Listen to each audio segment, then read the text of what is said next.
All right, everybody. 5:45. We're live.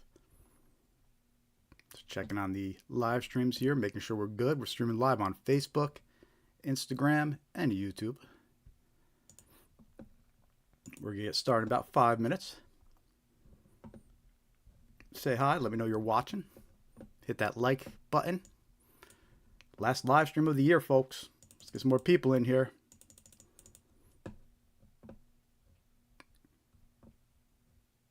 Lots of useful information coming up. Important to be aware of with the holidays. In fact, the first batch of scams we're going to go over is all about these holiday scams to watch out for. We're going to talk about some New Year's scams, or scams to watch out for the New Year's. Lots of good stuff coming up. So invite some friends in. Let's get some more people in the live stream. Hit that like button. Say hi in the chat.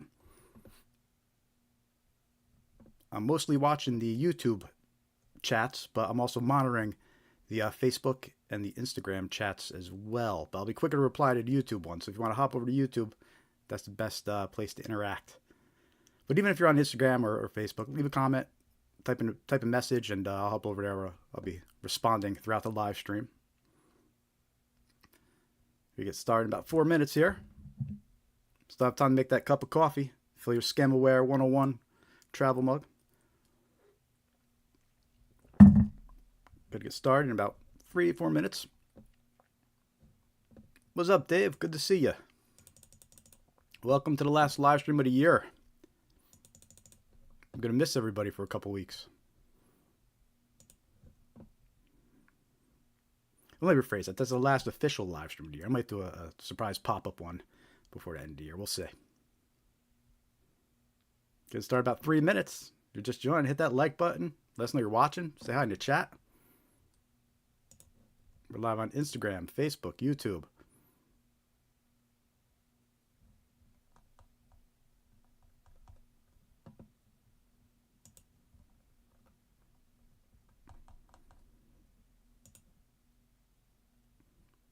Get started about 3 minutes. 3 minutes to go. Lots of good stuff coming up.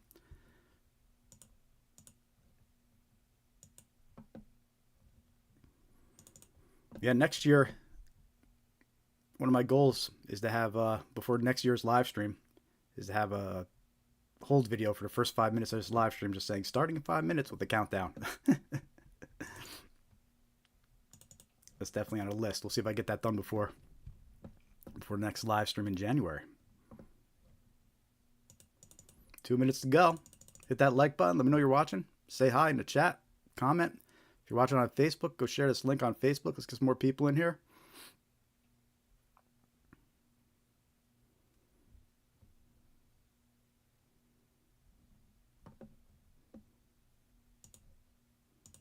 Get some reactions. Over on YouTube, you can hit those react buttons. Let's start 2 minutes. 2-minute warning. Let me know you're here. Let me know you're watching. 2 minutes.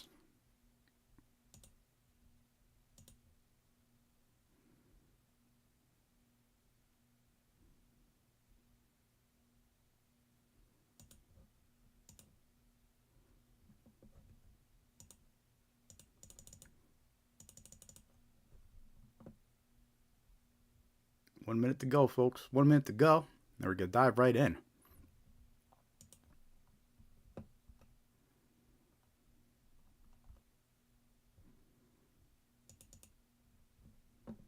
Say hi in the chat. Let me know you're watching. We're streaming live. YouTube, Facebook, Instagram.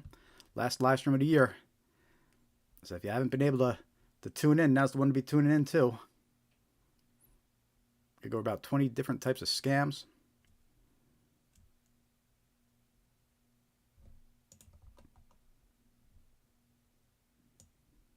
Getting started soon, a couple seconds. Say hi, let me know you're watching. Hit that like button.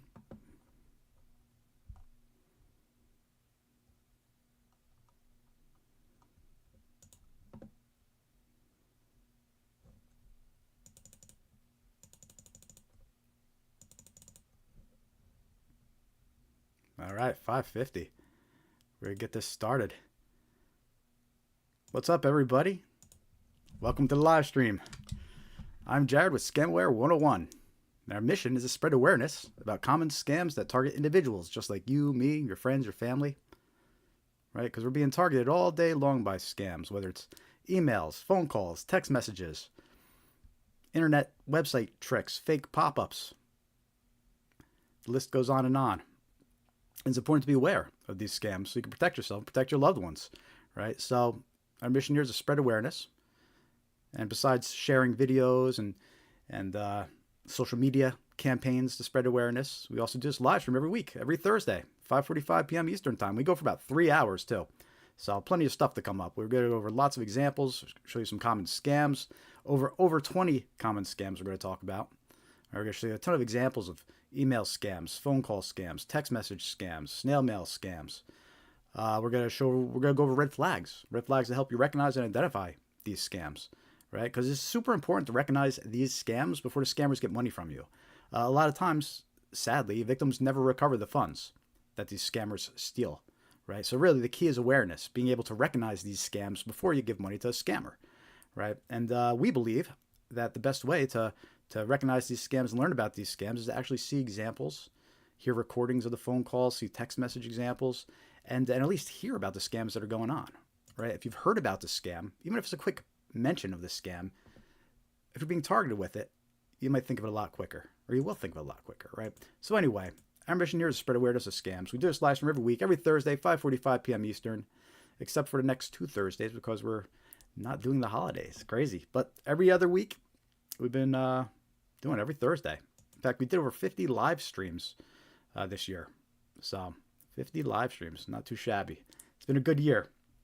Thanks to you. Thanks to you loyal viewers and followers, and our members and those who donate. Appreciate you all. We got Dave watching today. Always good. Always happy to see Dave. He's our biggest supporter out there. Now, with that said, let me tell you a little bit more about how you can support the mission here before we jump into some scams. All right, first of all, we offer a free mailing list. All right, if you haven't joined that free mailing list, head over to scamware101.com and hit join mailing list. Again, it's free to join. It's the best way to keep up to date with what's going on. When we release new content, we'll send you a reminder an hour before these live streams so you remember, and we'll also send you warnings about scams to watch out for. All right, so join the mailing list. It's free. Scamware101.com. Click join mailing list. All right, you can also follow us on your favorite social media platforms on YouTube, Blue Sky, X, Facebook, Threads, and Instagram. All right, we're streaming live right now on Instagram, Facebook, and YouTube. So hit that like button, hit that subscribe and follow button. Let's spread some awareness about these scams. Also, if you want to help out by throwing us a few bucks, you can donate directly at scamware101.com/donate. We have a link here at the bottom of our site. And we also have the YouTube options enabled where you can sign up for a monthly membership if you want to help out that way, or use the super thanks or super chats button that are enabled on our videos. We appreciate that too. But hey, we're happy just to get a like and a follow, new subscriber. We appreciate you all. And hey, again, we're just trying to put something good out there and spread awareness. And you can help by hitting that like button and joining the mailing list. Now, with that said, let's start talking about some common scams to watch out for during the holidays. All right, we changed the order around here of which scams we're talking about this evening. And the first batch is going to be holiday scams, or scams that tend to pick up more during the holidays. All right, and the first one we're going to start out with is road toll scams. All right, so these road toll scams is when scammers impersonate road toll services like EasyPass, SunPass, Fast Track, and claim that an unpaid toll is due. Victims are usually contacted by text message or email containing a link to pay. However, the link opens a fake website designed to steal any personal or financial information entered by the victim. There never was an unpaid toll due, right? And why is this type of scam pick up during the holidays? Because of holiday travel, right? People are traveling more during the holidays. They're more likely to have traveled somewhere where there was tolls that they could have incurred, right? So if they get a text message scam like this saying, hey, you're in Florida and you have a toll due, click here, right? If the person was in Florida during the holidays, which is more likely that they would be, right? They're more likely to fall for the scam. So that's how road toll scams work. They try to trick people into thinking they missed a road toll. And we saw this scam pop up early last year. It started becoming pretty popular, and it evolved a lot. There was lots of different versions of this road toll scam going around, and we have a bunch of examples that we want to share with you, so you'll be prepared this holiday season when you start getting targeted.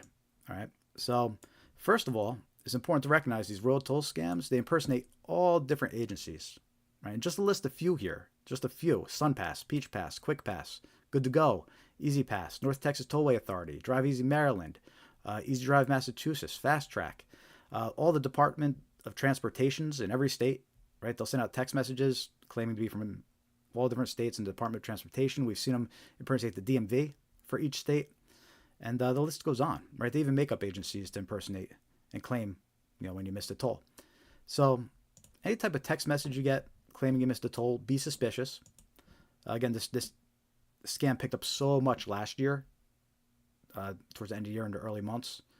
All right, some of these examples we're going to share with you are from around the same time last year. Like this first one right here. There's a text message. Example of a road toll scam. Please pay your toll in Florida by January 22nd in order to avoid excessive late fees and potential legal action on statements. Please pay the tolls in time. Thank you for your cooperation. Wish you a pleasant holiday. And it's got a link to a fake website that's meant to impersonate SunPass. Right, you can see in the website name, they even included SunPass in the website name to try and appear more realistic. But you can't trust it. It's a scam. Right? And also something else I noticed about this text message is here's a red flag at the bottom where it says, please reply yes, then exit the text message and open it again. That's a red flag. A lot of scam text messages include that instruction at the end of the text message. Right? So if you see that, be suspicious. Never click on links that came from an unsolicited source that you weren't expecting.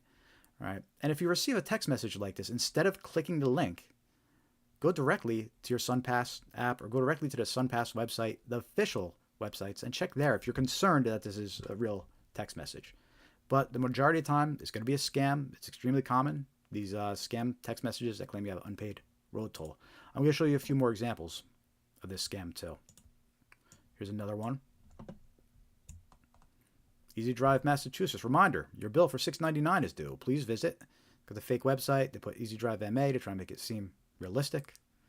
Right? And then there's that instruction at the end, that red flag too. Sometimes it's there, sometimes it's not. But when it's there, it's a red flag where it says, please reply yes. Then exit and open a text message. Right? Don't trust it. And as you can see, Easy Drive Massachusetts. Reminder, your bill for $6.99 is due soon. Please visit. There's a fake website.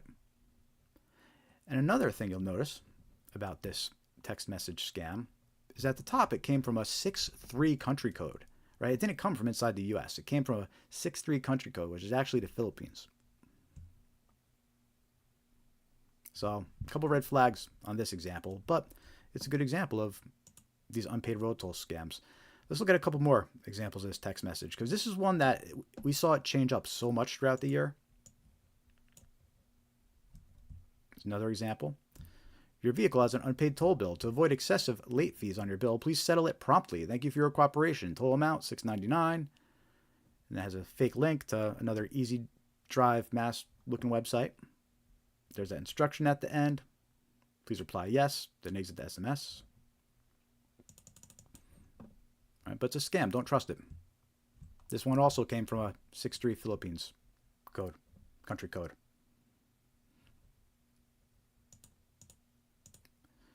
Welcome to the live stream, John. I see John prefers 6-7. Instead of 6-3 country code, John says he prefers 6-7 country code.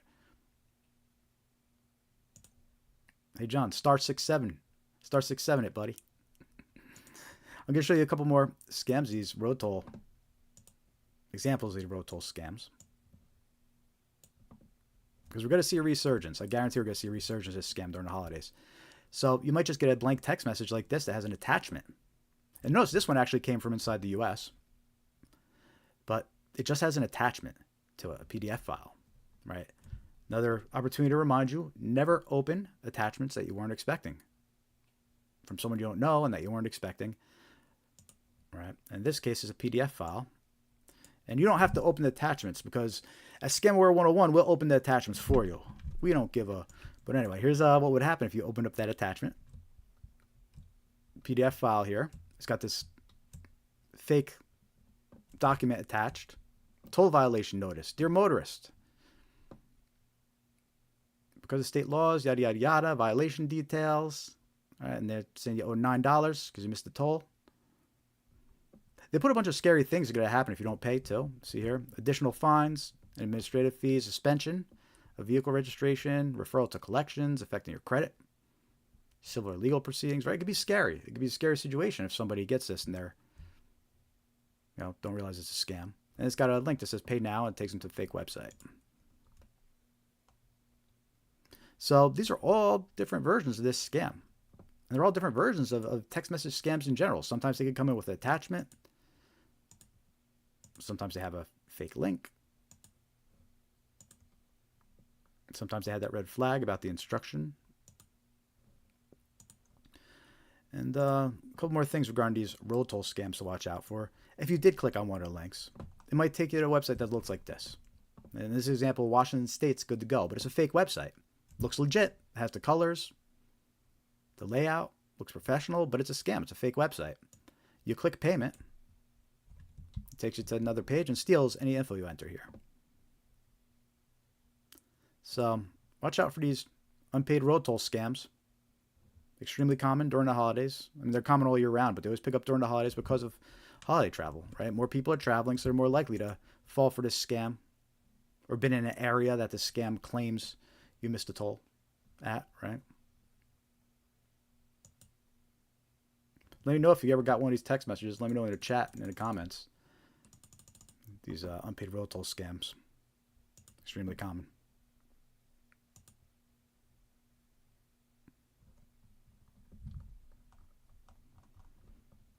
Just checking in on Facebook and Instagram streams. Cool, cool. All right, everybody. That's the first scam of the evening, road toll scams. Watch out for them. Don't fall for them this holiday season.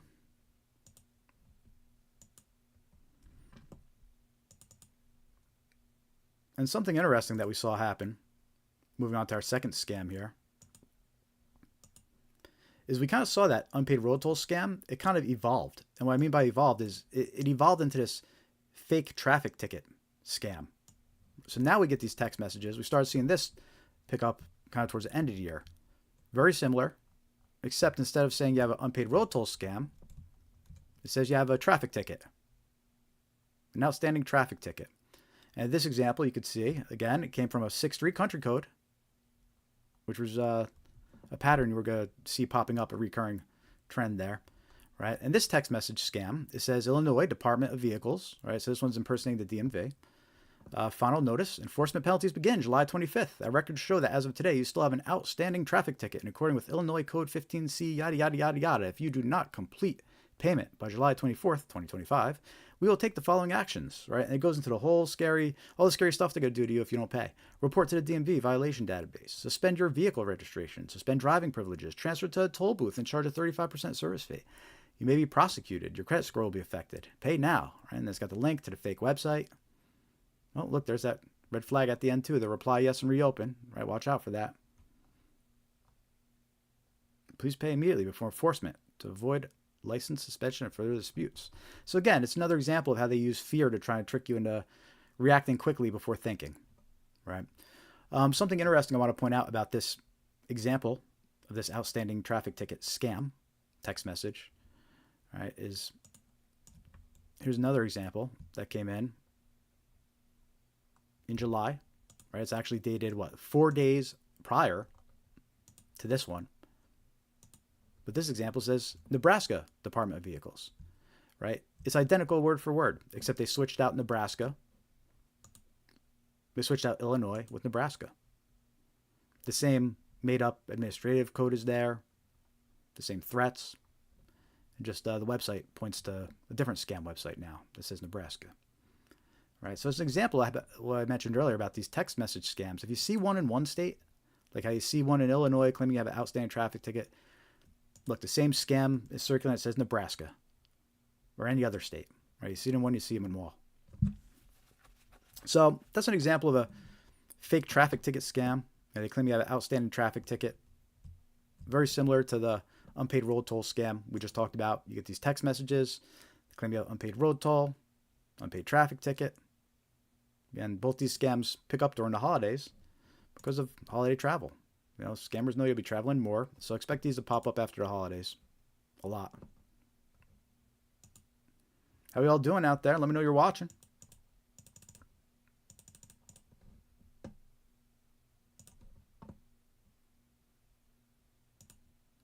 We're streaming live on YouTube, Facebook, Instagram. It's our last live stream of the year, folks. This is it. We're not back until January 8th is our first live stream of the year. So this is it for the next 2 weeks or so. More than 2 weeks. I'm going to miss everybody. But I might do some surprise live streams in the meantime. But it's all good. I want everybody to have safe holidays, so that's why we're doing this live stream. Focusing on the holiday scams to watch out for. Hit that like button if you're just joining us. Don't forget to join our free mailing list here on scamaware101.com. Even though we're not going to be live streaming for a couple weeks, we still might be sending out some warning emails to you, letting you know about these holiday scams, what else to watch for as the new year approaches. So, scamaware101.com, join mailing list. That's the time to do it. And follow us on all your favorite social media platforms: YouTube, Blue Sky, X, Instagram, Threads, Facebook.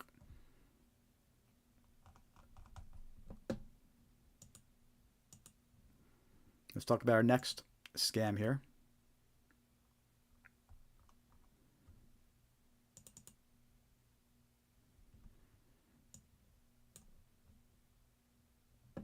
I know you've gotten these text messages before, everybody. Undeliverable package scams. And again, this picks up during the holidays, right? There's so many packages being sent back and forth that people are more likely to fall for this type of scam. Basically, victims receive fake notifications about undeliverable packages and are asked to click a link to resolve. The link opens a fake website impersonating UPS, FedEx, and USPS. Any personal or financial details provided by the victim are stolen by the scammers. There never was a package, right? And we see this a lot. And what's important to note about this type of scam, and I'm going to share a few examples with you, but what's important to note about this type of scam is that delivery services like FedEx, UPS, USPS, the Postal Service, they don't send out text messages like this, right? You can't get updates unless you request an update. So you wouldn't get random text messages saying you missed a package, there's a delivery for you, right? It doesn't work that way. So right off the bat, if you're getting a text message claiming that there's a package that was undeliverable, it's a scam. Don't trust it. Be suspicious. But I'm going to show you some examples of this.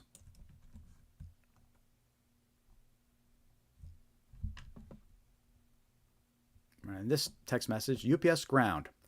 Reschedule your shipment delivery. We attempted to deliver your UPS package on June 23rd.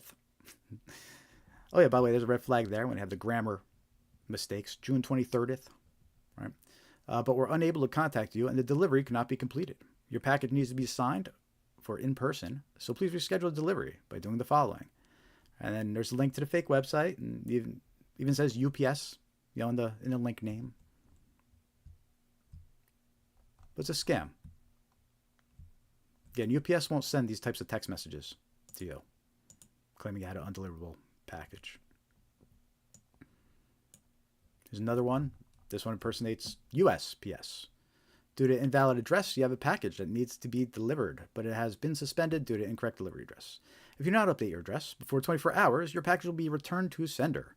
To deliver your package, there's another grammar mistake. To deliver your package, please update your address by click the link below. So look, this example kind of screams, this is a scam. There's grammar errors, there's spelling errors. Right. And right off the bat, USPS would never send text messages like this. But scammers are using AI now, right? So you're less likely to receive these blatantly obvious scam text messages with grammar and spelling mistakes, right? Because now they're using AI just to generate this. And AI is not going to make those mistakes. So it's important to recognize this type of scam. Even if you get a text message that sounds perfect, there's no grammar mistakes, there's no spelling mistakes, everything sounds legit. If it's telling you had an undelivered package, it's a scam. Don't trust it. Here's another example. Now, this is an example of a group text message, right? And the group chat was renamed to USPS. All right, so that's an interesting tactic that the scammer used just to try and appear a little bit more believable, by renaming it to USPS. And it says, since the package does not have a house number, the package transportation is interrupted. Please update, and that's got the fake website link. Can't trust it, though. It's a scam. And you can see this one, the person that sent the message, also a 6-3 country code, right? The Philippines. A couple more examples here. These undeliverable package scams. Important to be aware of during the holidays. Again, we're focusing on some holiday scams right now.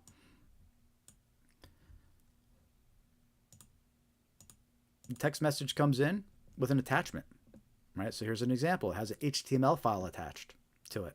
It even has the USPS logo. Looks legit, right? But it's not. It's a scam. And again, just a reminder, never open attachments that came from an unsolicited source that you weren't expecting. Whether it was a text message or an email, if it has an attachment that you weren't expecting, don't trust it. It's a scam, right? The cybersecurity 101, don't open attachments they weren't expecting. All right. And in this case, it could either infect your device with a virus or malware, or it could take you to a fake website that steals your info, right? Nothing good comes from opening these attachments from unknown sources. But anyway, this is an example of an undeliverable package scam. Right? In this case, it has an attachment. It says open the attachment. Don't trust it. It's a scam. So that was undeliverable package scams. You need to watch out for them during the holidays. And I've seen there's multiple versions of this scam actually. So that's a text message version that I just showed you. We're going to talk about the email version in a minute, though. But first, I want to share a story with you about this scam. So last year, Wired News, they had an article about this undeliverable package scam. And the title of the article is USPS text scammers duped his wife, so he hacked their operation. And I love this article. I try to share it with everybody when we talk about this scam. But basically, this the title kind of sums it up, right? The guy's wife fell for this scam, and he's a pretty good IT guy. He knew what he was doing, and he hacked into the scammers, into the network to see what was up. And he actually found some interesting info that he shared with us. First of all, the thing that jumps out is he discovered that this criminal group that was sending out these fake text message scams, they were sending out 100,000 scam text messages per day globally, right? Hundreds of thousands per day. So that just gives you a peek of the technology that these scammers have. And this article is over a year old, right? So now they could probably send out 10 times as much. But at the time a year ago, they were sending out 100,000 scam text messages, right? He also discovered that the group was a Chinese language group behind the campaign. And the reason it says Chinese language is because just because it's Chinese language doesn't mean that they're in China. A lot of these scam operations are kind of throughout Asia or near Asia, right? So the groups might be Chinese language speaking, but they might not necessarily actually be from China, right? So that's something to keep in mind there.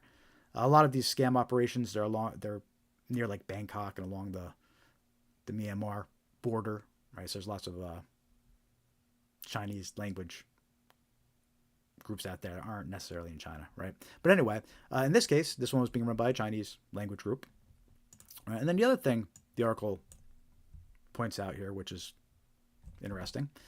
So these undeliverable package scammers, they had 438,669 unique credit cards, right? So almost 500,000 victims, credit cards. So it gives you an idea what these scammers are. It's lucrative. They're making out there, right? This is why they're doing what they're doing.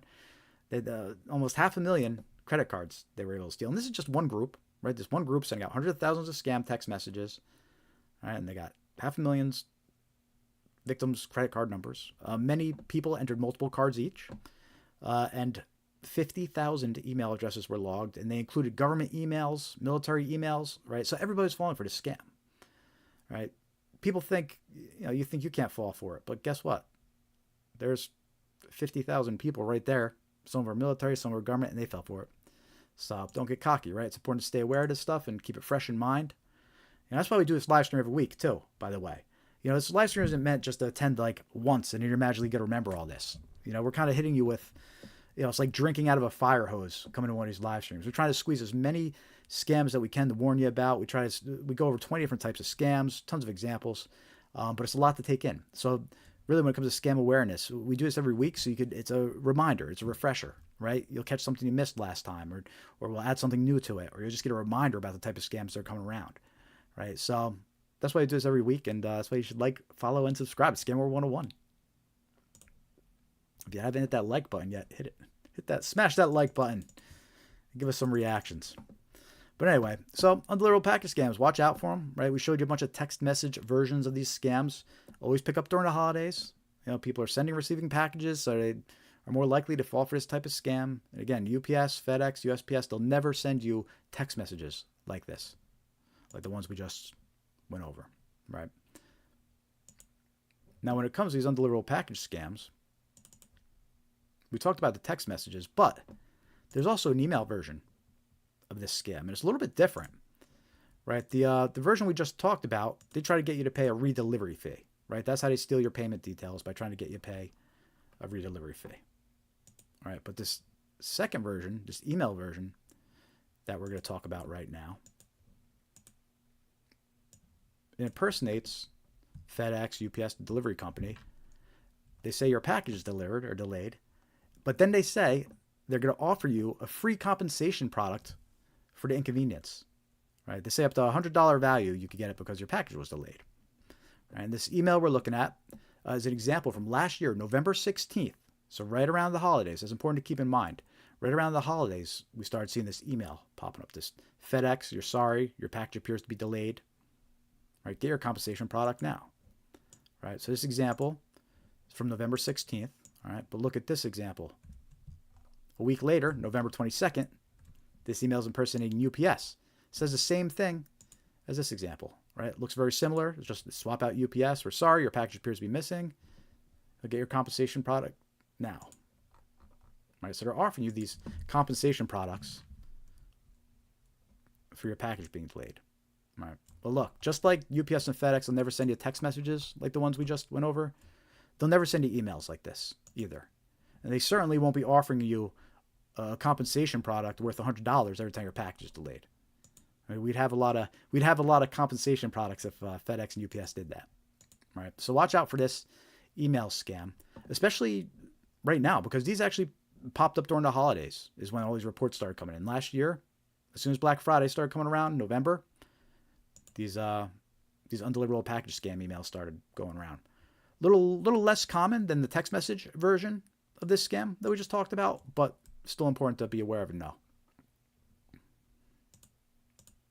So, undeliverable package scams could be a target through text message, target through email. They always pick up during the holidays. Be aware, don't fall for it. Who's with me? Give me some reactions in the chat. Let me know if you ever got any of these undeliverable package text messages or emails. In fact, we were the first ones last year to expose the email version of this scam. Nobody else shared any examples or even reported on it. So we put up a whole report on our website about that scam, shared the examples I just showed you, listed some more technical details like the domains they were using, the IP address, things like that. But nobody else reported on the scam. As soon as we got it, we put this video up last year, and in a matter of in a week, the website started getting taken down. So anyway, it was a breaking video, breaking alert from Scamware 101, one of our first big ones. Anyhow, if you're just joining, hit that like button. Let me know you're watching. Say hi in the chats. We're streaming live on YouTube and Facebook and Instagram. All right, if you're in there, I want to hear from you. Let us know what scams you want to talk about, what scams you're being targeted by.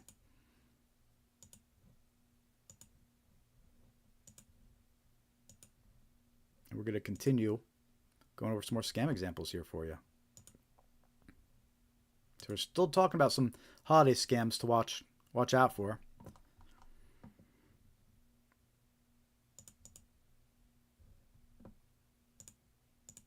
And this next scam we're going to talk about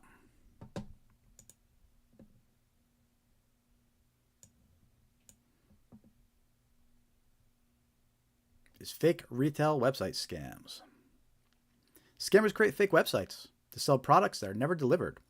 Victims are lured in by unbeatable deals and lose money once they pay. These scams often target holiday shoppers or those seeking trending items. Right? So you need to watch out for these fake websites all year round. It's very easy for scammers to put up fake websites, and they're prepared for these sites to be taken down. So they usually have another one ready to go, or one that's prepared to be put right up, right? Or is already up, right? Creating these fake websites is no big deal for scammers. You take one down, they put 10 more back up, right? So you need to watch out for these fake retail websites, especially during the holidays, right? Because again, scammers know people are buying online, trying to get those hard to get gifts, trying to find deals, right? And scammers take advantage of this, just like they take advantage of everything else. So you need to watch out for these fake retail websites. And we have a few examples that we're going to share with you.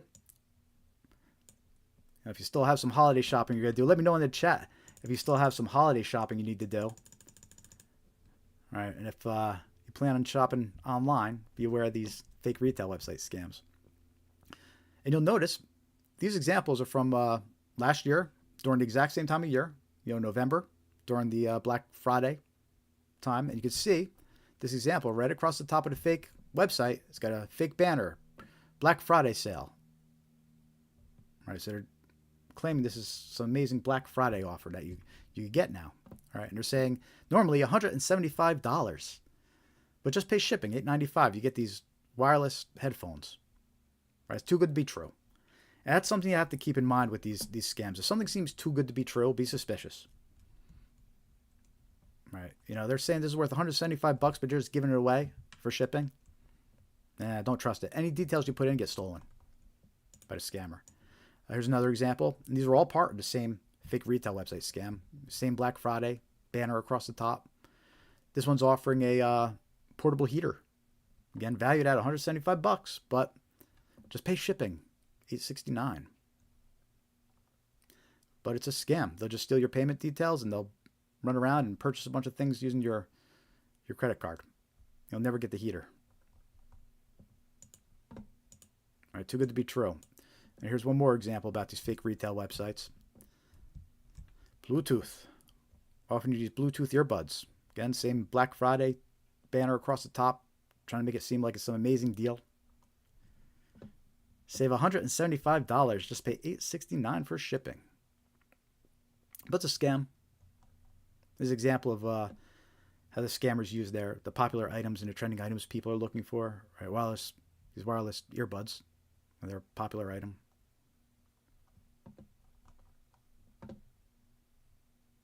So watch out for these fake retail websites. And this is probably the last chance I have to mention this, because I probably won't mention it much after the holidays. But if you're looking for those Labubus, trying to get those Labubus for that family member, right? You find some deals online, be suspicious about the website. You got to reach out to John over here, and John will tell you if it's a Labubu or a fake one. He's an expert. He's the Labubu guy. But searching for items like that, watch out on the fake retail websites. They're gonna give you an offer on like a real rare item, right? And you think you're getting an amazing deal, but it's a scam. Fake retail websites. And look, there's a few ways you could end up on these fake retail websites. And again, it's all year long. It doesn't really matter. But the way you could arrive on them, one, you could arrive through, you get an email. Fake offers, right? They impersonate the retailer. Hey, valued customer discount. Here's a offer, holiday offer for you, right? Or you see an ad on social media, right? Scammers can purchase ads on social media just like anybody else, right? Search engine, maybe you're searching for wireless headphones, and the first result links to a fake retail website. Well, scammers can purchase search results just like anybody else too, right? You could be on a website that you use and trust, that you know is a legit website, right? Maybe like a news website that you use, right? But a banner ad pops up, offering free wireless earphones. All right. But it's a scam. Even though it's a legit website that you're on, they're using a third party for the ad, right? So someone buys an ad through a third party, and now the legit website that you're on, that you thought you could trust, has an ad that links to a fake website, by a scammer. So you could land on these fake retail websites in many ways, right? Searching for them, clicking on ads, getting emails from scammers. So you always have to have your guard up. If you've never been on a site before, you're about to order something, do a quick Google search, see if anybody reported the site. We have some tools here on our Scammerware 101 website under Tools and Software. And we have some website safety lookup tools here towards the bottom. And we just linked to a few different services that, they're free. You pop in the website, it'll tell you if it's got any negative reviews or detected anything unsafe. Right? We got Norton Safe Web here, Google Safe Browsing, Virus Total. Useful tools. But yeah, if you're about ready to buy off a website you've never purchased before, do your research. And don't use your bank card. If you're gonna risk anything, use your credit card at least. This way you kind of have some pull. You can call your credit card company to dispute it. Right? But your bank, that's a whole nother story. Anyhow, fake retail websites, watch out for them, especially during the holidays, all you last-minute holiday shoppers.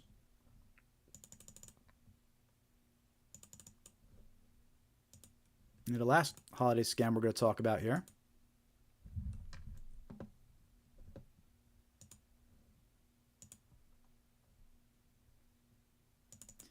Gift card received scams. This is an email version of the scam we're going to talk about. And basically, victims receive an email notification that they received the gift card. When the victim attempts to activate the gift card by clicking a link, malware is installed on their device, or a fake website is opened to steal personal information. Again, this is a common holiday scam. You get a gift card, an email notification. More likely to fall for it if you think it's the holidays. Around the holidays, right? And here's an example of what it might look like. You might get an email that says, Venmo, your $50 gift card is here. It says, your company has given you an employee rewards card. Activate your card today. All right, but this is a scam. If you click that link, you'll get infected with malware, or steal your details. They'll try to link your card to an active account where you're really just going to steal the money out of your accounts. They're up to no good, right? So you get some kind of email like this. What you want to do is you want to confirm, right? And what I mean by confirm is you want to reach out to your employer, in this case, because it says it's an employee rewards card. Reach out to your employer, confirm they actually sent it to you. All right? If they did, you're going to want to say thanks anyway, right? So there you go, 2 birds with 1 stone. If it says from a family member, you reach out to the family member and say, hey, did you actually send me this? But don't blindly trust a link if you weren't expecting someone to send you a gift card. You have to be careful. So watch out for that type of gift card scam. It goes back to never trusting any emails, right? You can't trust any emails. They could be from anybody. They could be from anybody claiming to be anybody. So, gift card received scams. Watch out for them during the holidays. Don't fall for them. And that's our first batch of scams that we're talking about tonight. It was holiday scams.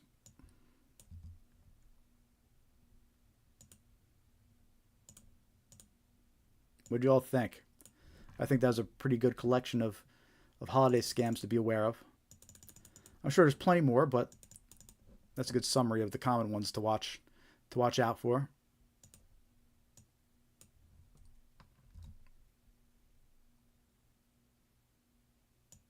Just updating the time schedule here. Could keep on.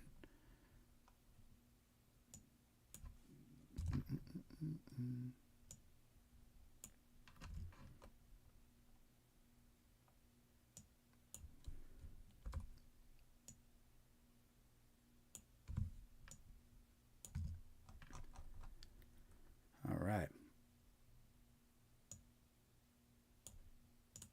If you're just joining, say hi. Let us know you're watching. Hit that thumbs up. Give us a like.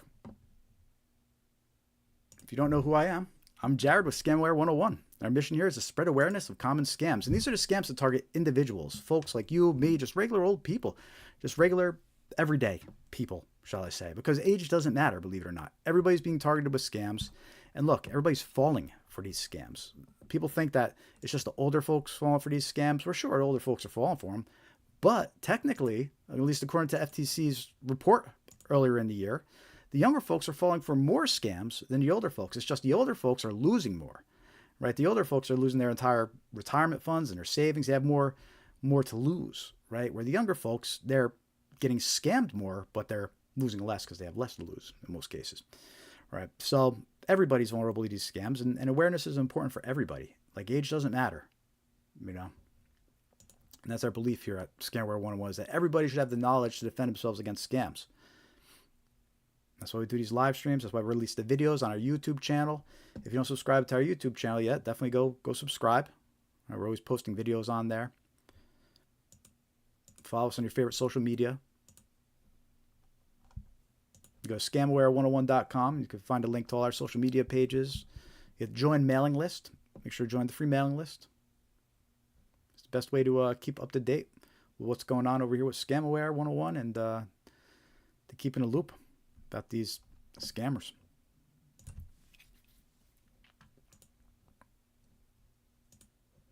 If you're just joining, say hi. Let us know you're watching. If you're watching on Facebook, share that link. Repost it. Let's get some more people in here.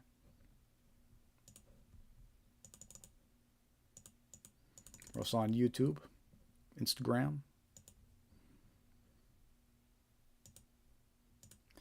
All right, let's talk about some red flags.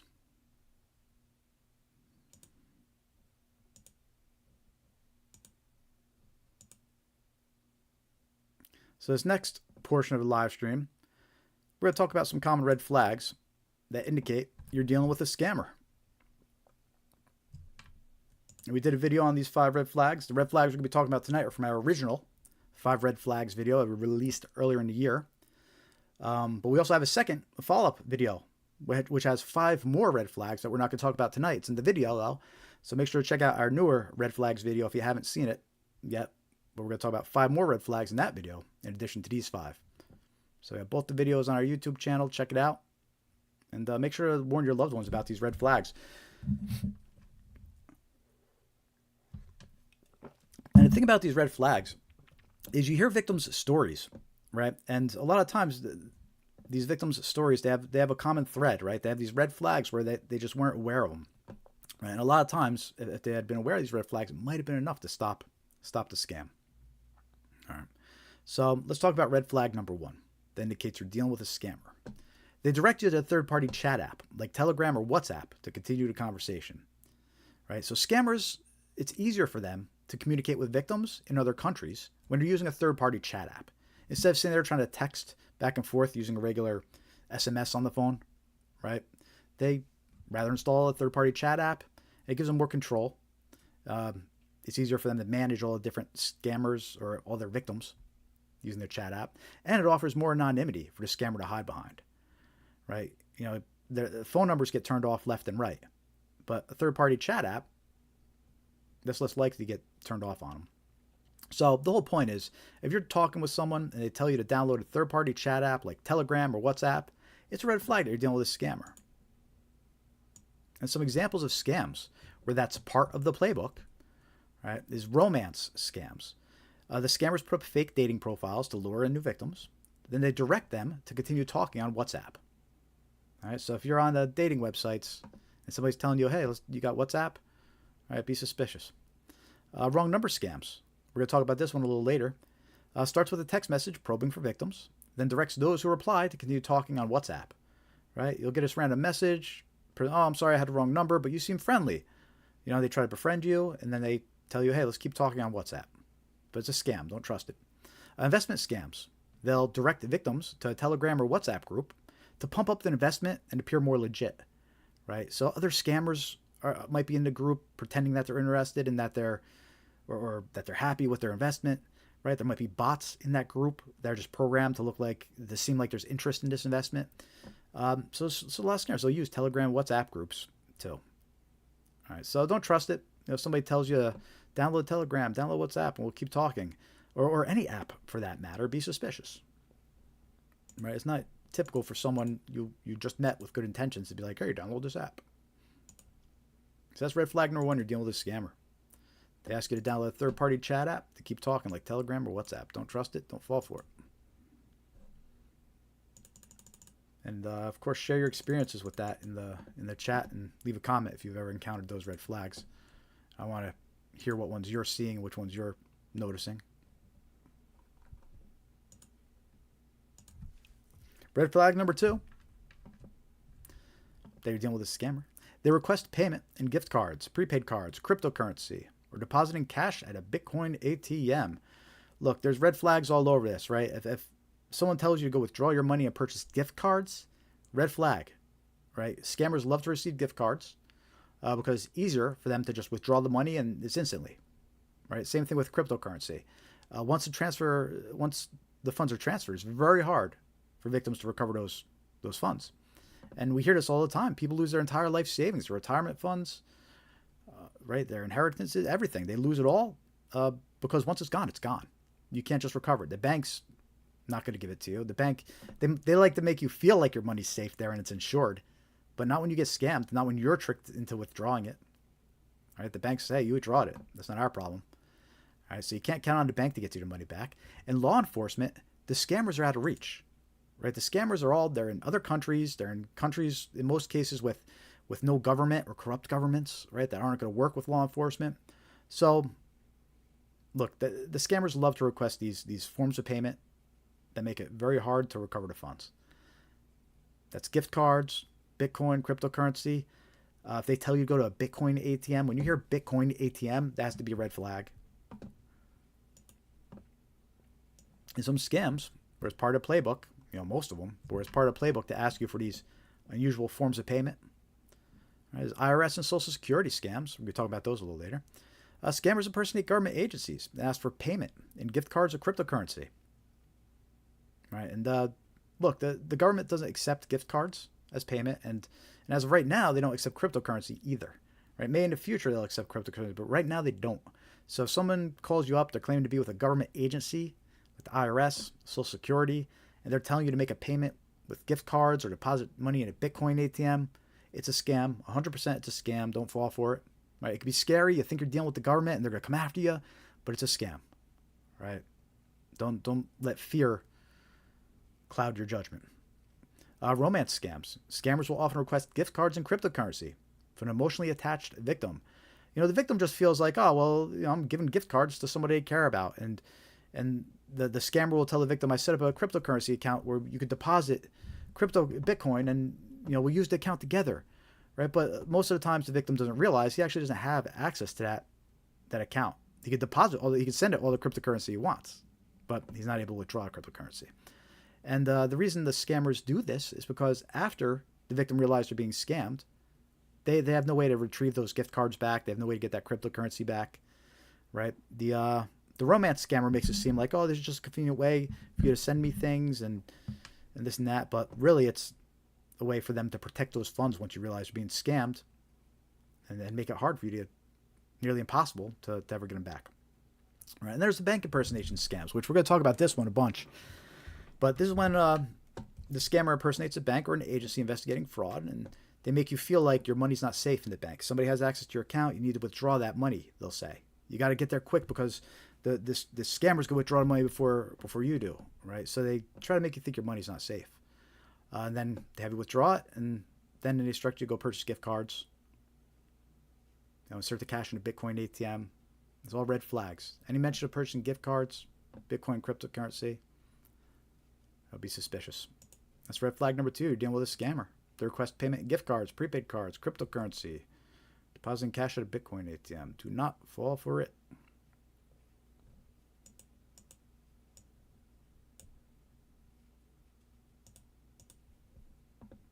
How are we all doing this evening? We're going over common red flags that indicate you're dealing with a scammer. We've already went over a whole bunch of holiday scams, but it's okay if you missed that. We still got plenty more coming up, so still plenty of time to hit that like button, invite some more people to the live stream. Right now we're going common red flags, help you identify a scammer. Red flag number 3, they ask you to provide a code that was sent to your phone via text message. So this is a common scam. We see this on marketplace style websites, Facebook Marketplace, Craigslist, Nextdoor.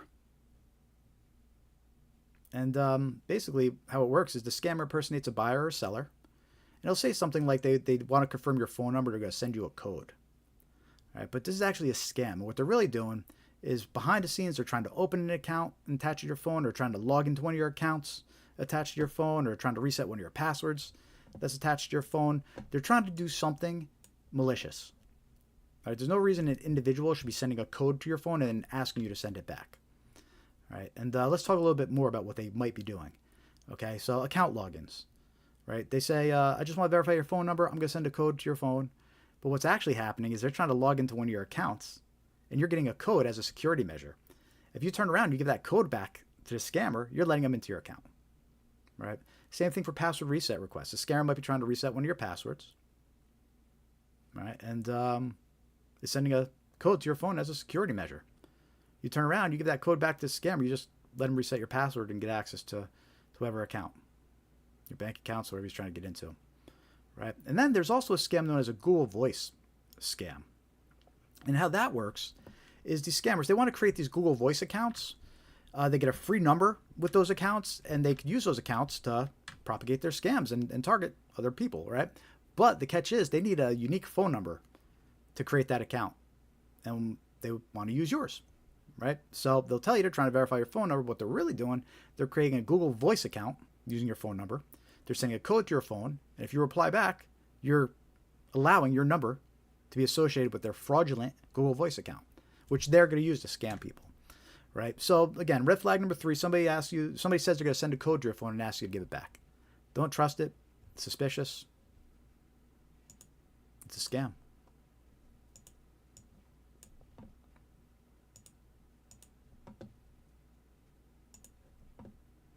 Let me know if you had somebody try to pull that one on you. I know John has friends and family members that they've been targeted with that one before.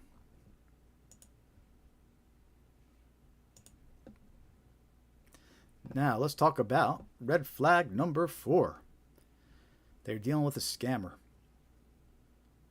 They ask to connect to your PC to assist or investigate an issue. So, scammers love to connect to their victims' devices because it's like a gold mine. There's so much information on there that they could steal and use. They could even use the device itself for malicious things. For example, they could get onto the device, they could steal a victim's logins and passwords, right? When people don't realize when they have their logins saved in their browser, like in Chrome, these scammers, if they get on your device, they could just extract those logins. So if you have them saved, they could extract them once they get on your device. They could steal your files, they could encrypt them, hold them ransom, blackmail you, right, with whatever documents or pictures you might have. Attempts to access online banking websites. Once they're on your device, they might try to trick you into logging to your bank accounts, looking at what funds you have. There's a whole bunch of dangerous things that scammers can do once they get on your device. They can even install software that lets them on at any time, right? They install some software and now you're asleep and they connect to your device. Use it for malicious things. And it looks like you're doing it. And some common scams that they use to get onto your device, they need to watch out for, right, is tech support scams using fake virus alerts. And we're going to talk about that. We're going to show you some examples a little later in the live stream here. But those tech support scams, they trick the victim into calling a fake tech support number, and then the scammer impersonates tech support and says, hey, let me help you with that virus. Let me connect to your PC. But it's all a scam, and it's a trick they use to get onto your device. Fake order scams, we're going to talk about this one too in a little bit. But this is when the scammer impersonates customer support, assisting with an order to gain access to the victim's PC. Right? You think you're calling customer support because of an order that was placed. You don't realize you're calling a scammer. And they say, yeah, let me connect to your device, see what you see. But it's a scam. The fake fraudulent activity, right, where they impersonate your bank or an agency investigating fraud.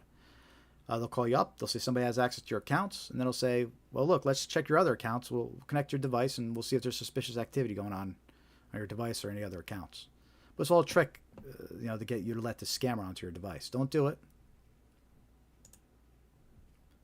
And we see this a lot more these days where they try to get on your device. Always a red flag. When it comes to letting people onto your device, you should only let specific people that you know and trust on your device, right? Whether it's maybe it's the local computer shop that you bring your computer to. Maybe it's the family member that's good with computers. Maybe it's a tech guy that you happen to work with, right? But you should already have in mind if somebody's trying to get access to your computer saying there's problems and stuff like that, you should already have someone in mind who you would call for that, right? You get a fake virus alert. There's no reason to call some random number.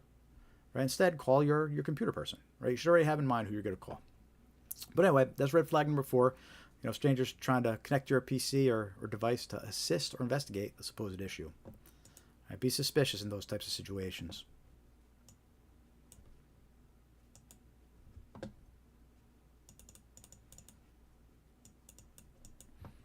Now we've got one more red flag number 5 we're going to talk about here.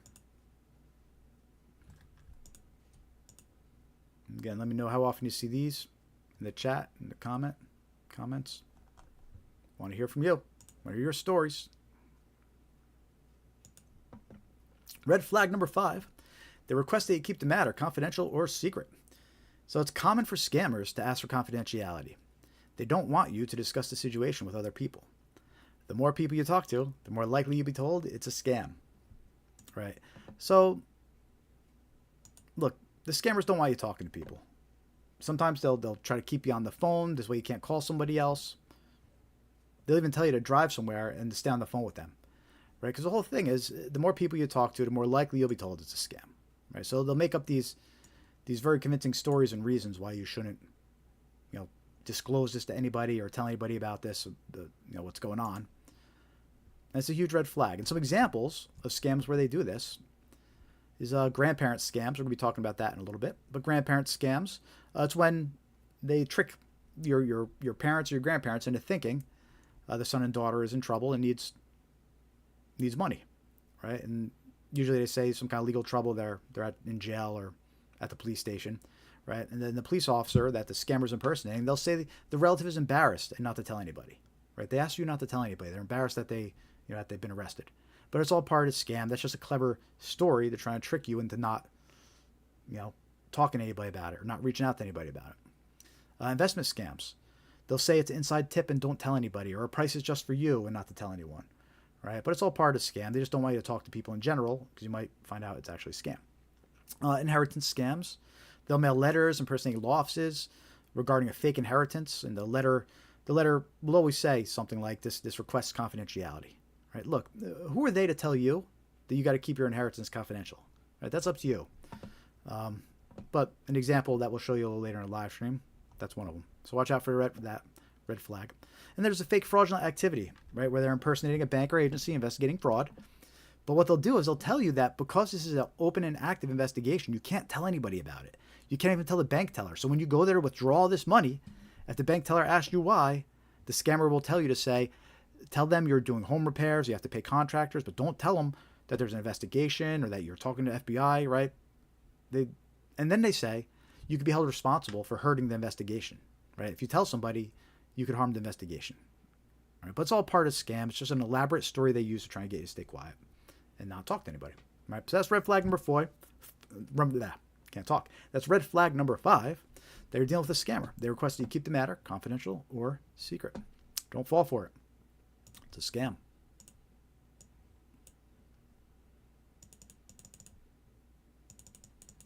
So those were 5 red flags that you're dealing with a scammer. If you run into any of them, you should stop and reassess the situation.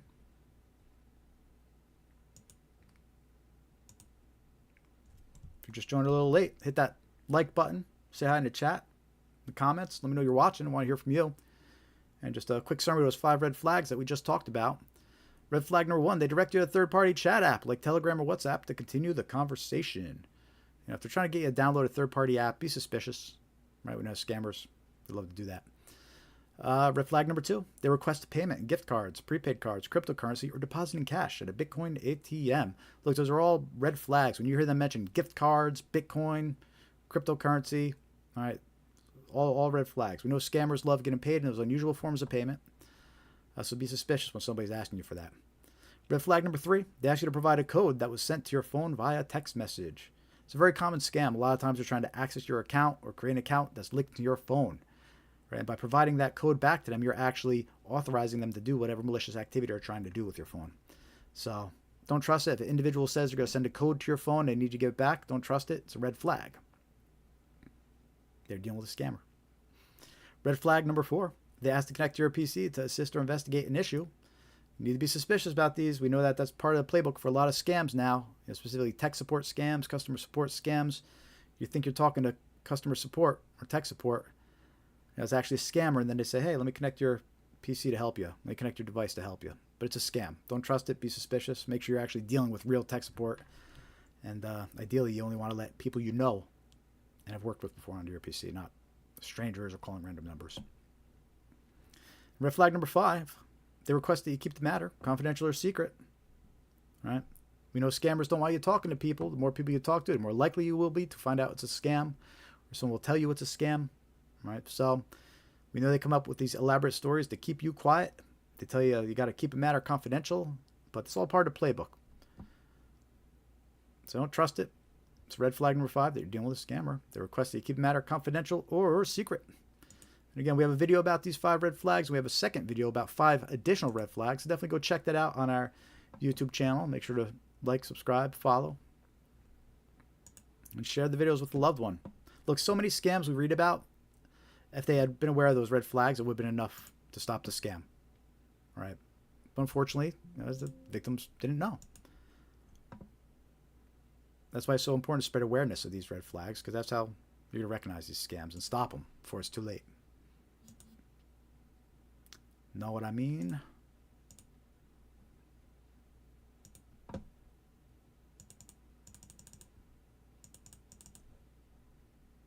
All right, 6:50. It's time for that first 5-minute coffee break of the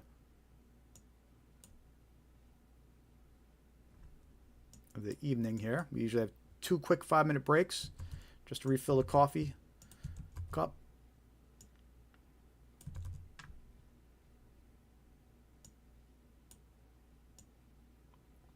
In the meantime, how we doing out there, everybody? We're going to take a quick break to refill the coffee cup, but when we get back, we're going to talk about some New Year's scams to be aware of, right? So we already covered the holiday scams to watch out for, but now we have some New Year's scams to watch out for as the New Year approaches.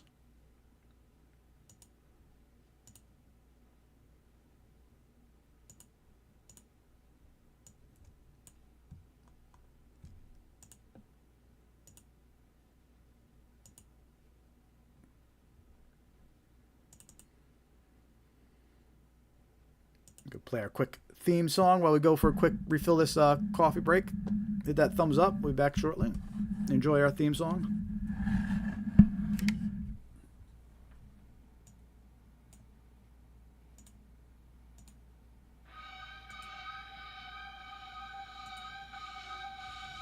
Yo, it's Jared in the booth, spitting scamming rituals. They fishing in your inbox, man, they stealing your youth. Phishing emails, got that urgent in the line. Click that link and your bank account's not fine. Fake tech support, they call you at noon. Your PC's infected, yeah, they're singing that tune. Pick butchering scams, betting wallets to slice. Invest in the fake love, but you're paying the price.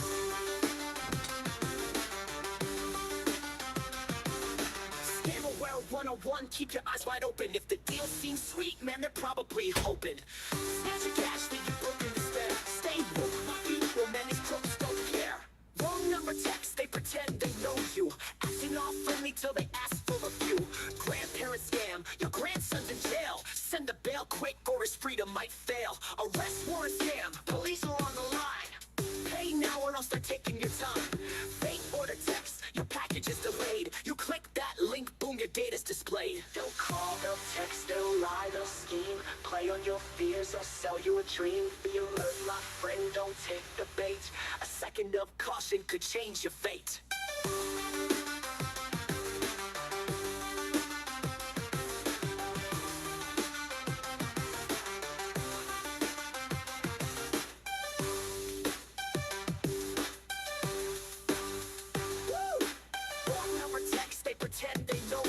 Acting all friendly till they ask for a few. Grandparent scam, your grandson's in jail. Send a bail quick or his freedom might fail. Arrest warrant scam, police are on the line. Pay now or else they're taking your time. Fake order text, your package is delayed. You click that link, boom, your data's displayed. They'll call, they'll text, they'll lie, they'll scheme. Play on your fears or sell you a dream. Be alert, my friend, don't take the bait. A second of caution could change your fate.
right, everybody, we're back.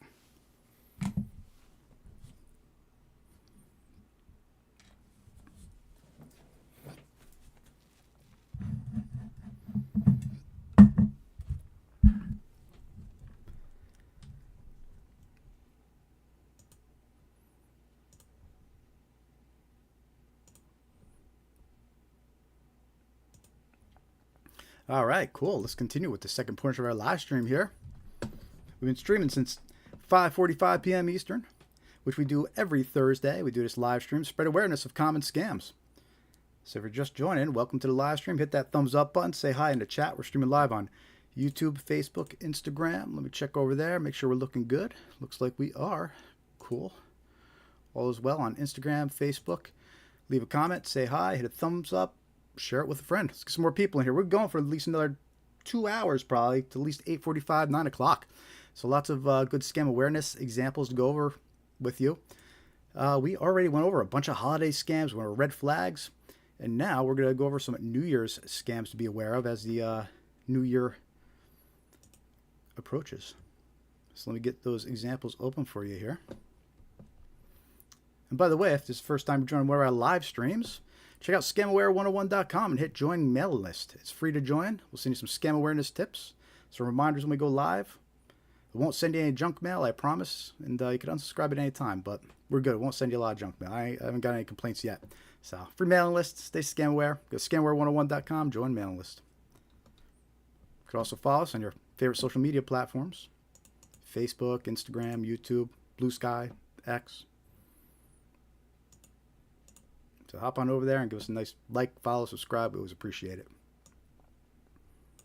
So our mission here is to just spread awareness of scams. Right, put something good out there. Oh, and also check out our merch store.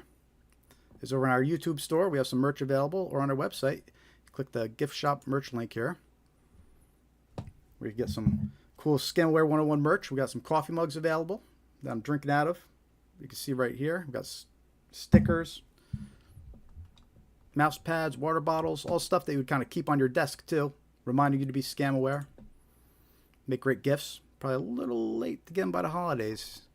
Order now for delivery by Christmas. Well, it still says this might be your last chance to get to ordering before Christmas. It still says you can. But make good stocking stuffers and remind your loved ones not to fall for scams. So check it out, the Scamware 101 merch store, over on our YouTube channel and on our website. Now let's talk about some more scams to watch out for as the new year approaches.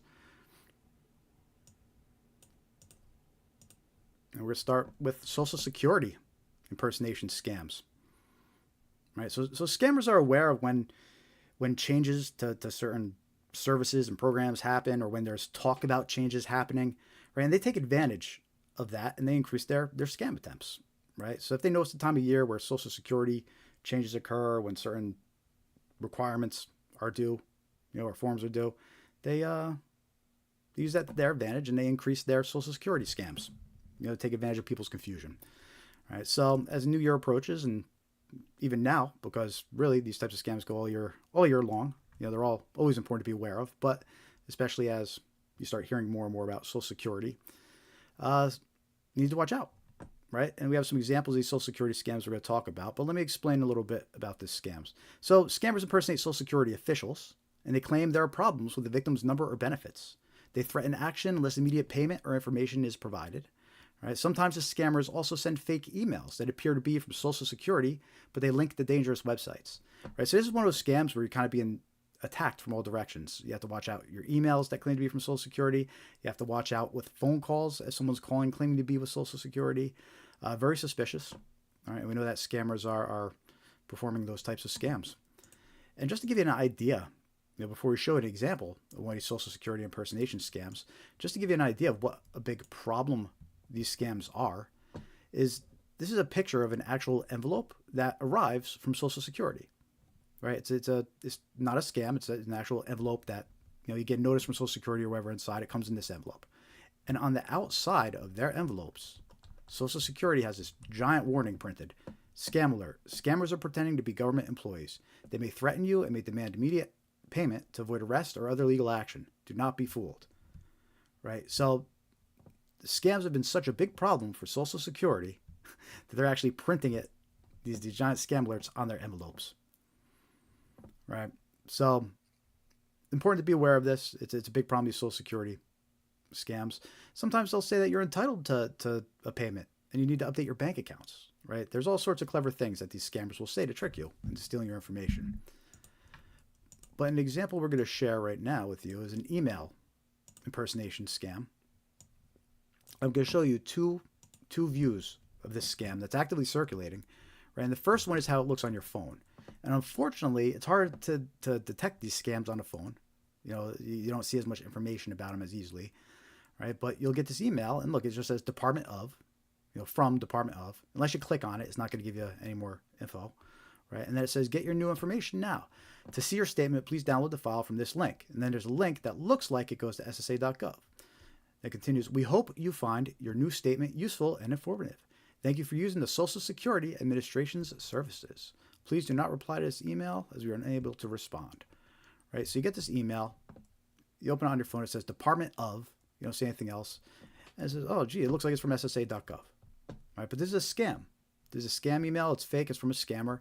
And if you click that link, you're going to get taken to a fake website that actually installs malware on your device. All right. So let's look into this email a little bit more. Again, this view was how you would have seen it on your mobile phone. It's a little harder to detect as a scam, so it's important to always be aware when you're reading emails on your mobile device. All right, but here's that same email, but we're looking at it on a computer now, so we see a little bit more information about it. And right off the bat, you can see the from address is Department of Information Services, no reply, and that's safaricom.co.ke. Right? It's not from the ssa.gov email address. It actually has a .co.ke, which is a strange, I believe that's a Kenyan domain extension too.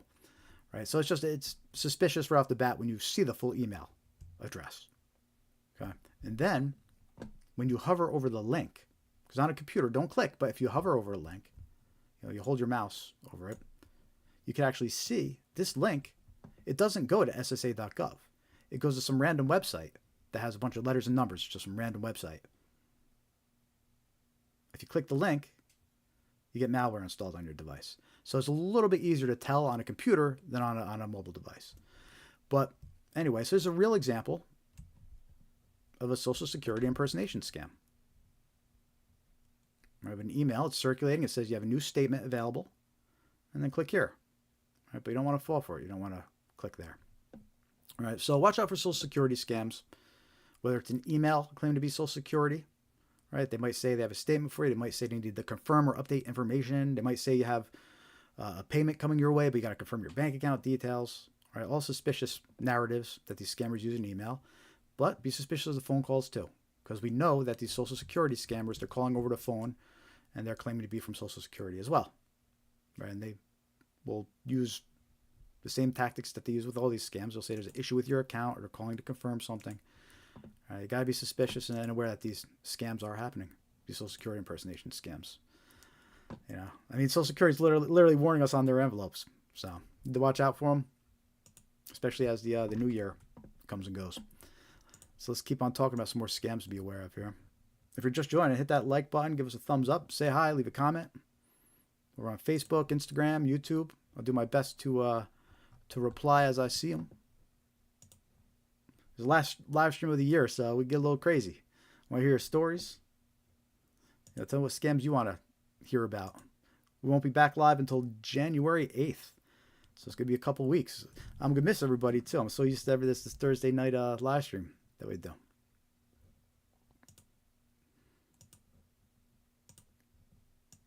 So let's keep talking about some scams to watch out for. Let's talk about IRS. Some IRS scams. Tax and IRS impersonation scams. Fraudsters impersonate tax authorities, claiming the victim owes taxes and must pay immediately to avoid penalties or arrest. They often demand payment by untraceable methods.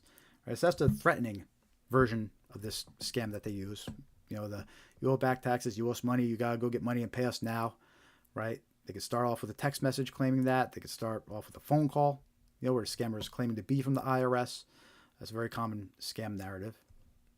Right? But there's also the narrative where there's going to be a payment coming your way, a refund that you're entitled to. And you need to just confirm your bank account details to ensure you get the deposit, right? But that's a scam, and that's the narrative they use to try and trick you into providing your bank account details to them. And we actually have two different examples of that type of scam that we're going to show you right now. In this text message that you can see on my screen, this one impersonates the Internal Revenue Service, IRS. You are eligible to receive a $1,400 economic impact payment. Please provide your accurate personal information. We will deposit the amount into your bank account or mail a paper check within 1 to 2 business days. And that has a link to a fake website. It says irs.gov in the link. They try and make it seem like it's real, but it really points to .subsidy-ion.com. It doesn't really point to irs.gov. And there's that red flag we talked about earlier. For anybody just joining, about at the end it says please reply with yes, and then exit and reopen the message. That's always a red flag. You're dealing with a scam. Always be suspicious. All right, but this text message, we were warned about this text message this year by the IRS. They sent out a warning and posted it on their website, saying if you get this text message, first of all, there is no $1,400 economic impact payment, and second of all, they wouldn't be texting you if there was. That's not how they notify you, right? So watch out for these text messages that claim to be from the IRS. It's important to be suspicious of that. That's not typically how IRS does business. And we know for a fact that this specific text message is a scam and is actively circulating. So don't fall for this $1,400 economic impact payment. Just confirm your bank details. It's a scam. Don't trust it.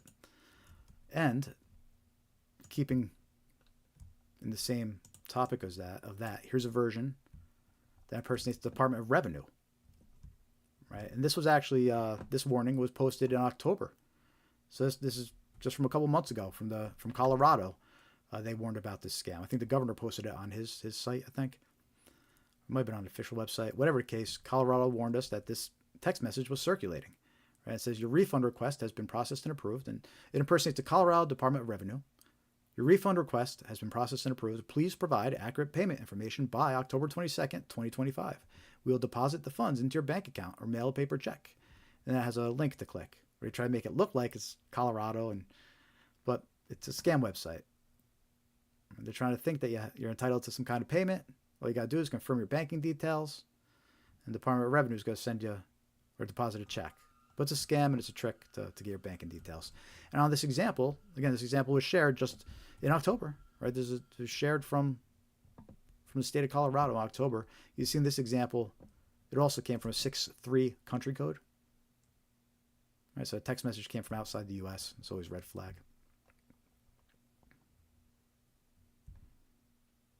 Oh, and there's that text at the bottom where it says reply yes and then reopen message. So lots of red flags on this example, and currently circulating an active scam to be aware of. And it's going to continue, as the year closes out and the new year comes, because then we're in tax season, right? And this scam always picks up during tax season, during the new year. So watch out for it. How we all doing? Let me know if you're watching. Say hi in the chat. Leave a comment. Give me some reactions over on the YouTube channel. You could hit like the heart and do all these reactions. Want to hear from you. Let me know you're here. I'm not really monitoring the viewer count here, so I don't know if I'm talking to myself or not. I know we got a few viewers on YouTube, though. Got John watching, Dave watching. Appreciate it. Yes, Megan just joined. Awesome. Hey, Jared. I can't believe this is a wrap-up. Yep, 2025. What an exciting year. It has been. It has been an exciting year. We did over 50 live streams this year. So, doing our part to spread awareness. And we're going to keep on doing it next year into 2026. Got big plans for next year. Lots of things in the works. I'm excited for our live stream on January 8th because there's going to be some updates and some exciting things coming up there on that live stream. So make sure to tune in on January 8th for our next live stream. And then we're live every week again, every Thursday, starting January 8th, live every week until Thanksgiving week, which I think is the first week that we're going to do it on Tuesday instead. So anyway, we ain't going nowhere. On that note, I'm going to keep talking about these scams because you guys aren't here to hear me babble. You're here to become more scam aware, right? So let's keep talking about these scams. And the next one we're going to talk about is tax forgiveness scams, right? Because this one always picks up during tax season as the new year starts. And the way these tax forgiveness scams work: fraudsters impersonate accountants offering tax forgiveness services but fail to provide the service. And it's usually a phone call. It'll be like a robocall that says, "Warning, you owe back taxes, but you might be eligible for tax forgiveness." And they try to pitch you this whole it's a scam call, right? And I have some examples of these scam calls I'm going to play for you because these really pick up a lot during tax season. I have a couple examples. So let's listen to this first one here. And again, this is a tax forgiveness scam. And keep in mind, this is a robocall. This isn't a real person, right? But they're trying to trick you and make you think that's a real person. Here we go.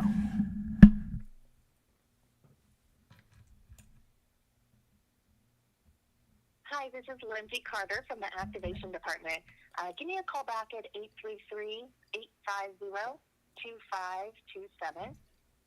Our records indicate you have some back taxes owed. You're now eligible to apply for them to be forgiven with the Zero Tax Balance Program. Any back owed taxes can be enrolled to be forgiven through this program. But we do need to sign up this week. Just give me a call so we can start the process. It's really quick.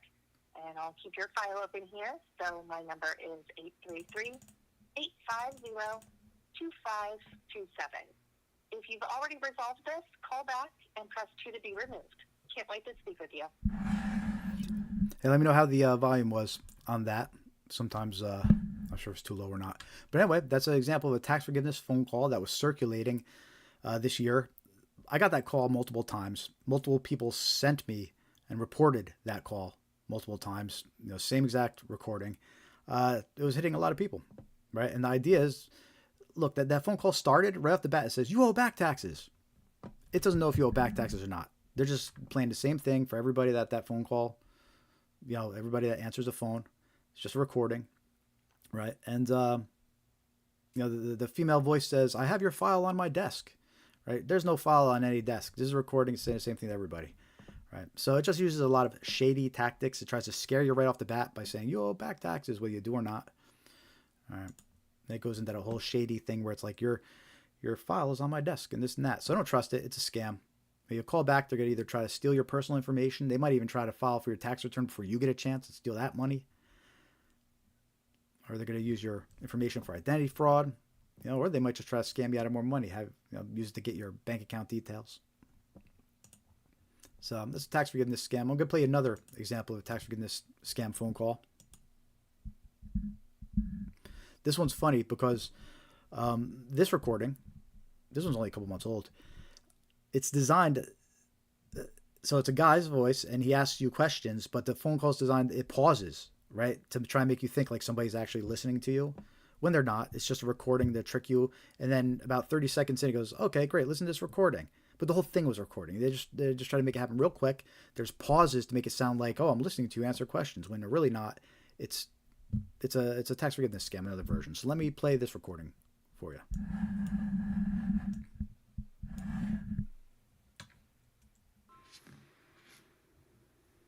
Hello? Hello. I can hear you now. My name is Anthony. I'm actually one of the assistants to the director for the National Tax Relief Program. How you doing? Great. So listen, I've personally been tasked with reaching out to make sure you received information about a brand new federally approved program designed to help people who may be dealing with tax debt. It's called the Tax Dismissal Program. It's something that's helped thousands of people reduce or sometimes even completely eliminate what they owe to the IRS. Can I ask you, do you currently owe any back taxes at the moment? Okay. Do you have any unfiled tax years or any unpaid back balances? Okay, great. Let me get you this updated information. You're just going to hear a brief recording. Okay, so this special... Right, so they try to make you think you're talking to a real person, but it's just a recording. He's recorded pauses there, and whether you answer or not, because look, I didn't answer any of those questions. The silence you heard was how the call went, He's like, oh, okay, got it. All right. No, you didn't hear nothing because I didn't say nothing. It's a scam. And it's designed to make you think you're talking to a real person, and then it shoos you off to a message. Right? Again, it's a tax forgiveness scam. Watch out for them as the new year and tax season approaches. And look, if you think you're entitled to some kind of tax forgiveness or you got back taxes, reach out to your accountant or go find go to H&R Block or something. I'm not sponsored. H&R Block, if you want me to shout you out on these live streams, I'm down for a sponsorship. But you get what I'm saying. Reach out to an actual account. There's no reason to deal with these shady phone calls that you get from random, robocalls claiming you owe taxes. Don't trust it. Just go contact a legit accountant if you're concerned. And those last 3 scams were just some examples of some scams to watch out in the new year.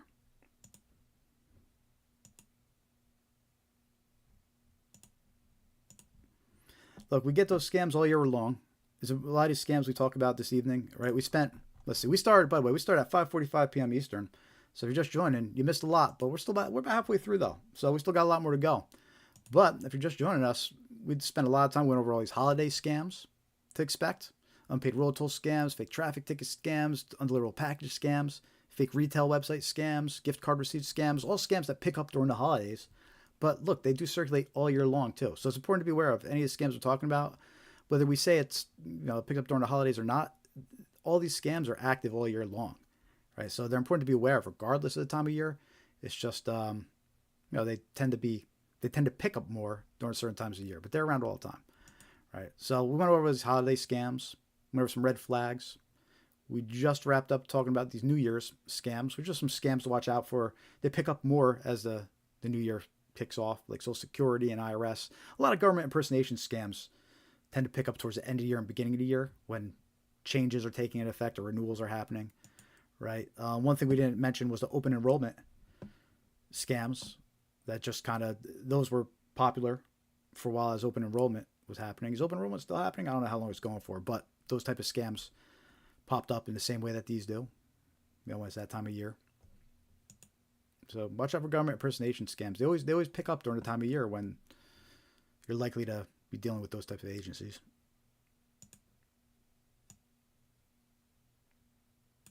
And we're going to keep going here, though. We got a bunch of other scams to talk about now, too. And these are just common scams in general. Got to be aware of them all year round. If you're just joining, though, let me tell you a little bit about this live stream. My name's Jared with Scamware 101. We do this live stream every week to spread awareness of common scams that target individuals like you, me, just everyday folks, right? There's a lot of resources out there for businesses and employees and training being done for them. But what about the individuals? There's the older folks out there, or what are the people that work somewhere where they're not getting scam training? Maybe it's a blue collar job where they're not learning about these types of scams. When they go home, they're still susceptible to these scams. It's not just businesses and employees that are getting targeted. It's not just older folks that are getting targeted. Everybody's getting targeted. And the scams that you learn about aren't necessarily the ones that would be targeting you. The ones you would be learning with work and things like that. So look, we got to spread the word. Too many people are getting scammed. The scammers are winning, and they're ruthless. They're taking people's life savings, retirement funds. They're horror stories. We're not talking about scams where you lose $100 here, $100 there. These scammers want to clear out your bank account. That's their goal, is to take everything you have. They want to clear out your bank accounts, your investment accounts, your retirement funds. They want to clear out everything. And once they get the money from you, there's no getting it back. So awareness is critical. It's important. If you're going to be able to stop these scams, recognize these scams. So that's why we got Scamware 101 here. And then we release videos on YouTube. We have social media campaigns going. You can follow us on all your favorite social media: YouTube, Facebook, Threads, Instagram, X, Blue Sky. We're on them all. We have a free mailing list, a scam awareness mailing list and newsletter you can join. Go to scamaware101.com and hit join mailing list. It's free to join. We'll keep you in the loop and send you warnings and reminders when we're going live. So check that out. And look, we do this live stream every Thursday. This is actually the last live stream of the year, though. And then we're starting again, January 8th, right? So if you're just catching us now, better late than never. you want to help out by throwing us a couple bucks, we always appreciate the support. You can donate directly. Scamaware101.com/donate. We have a link at the bottom of our site here. Donate or support.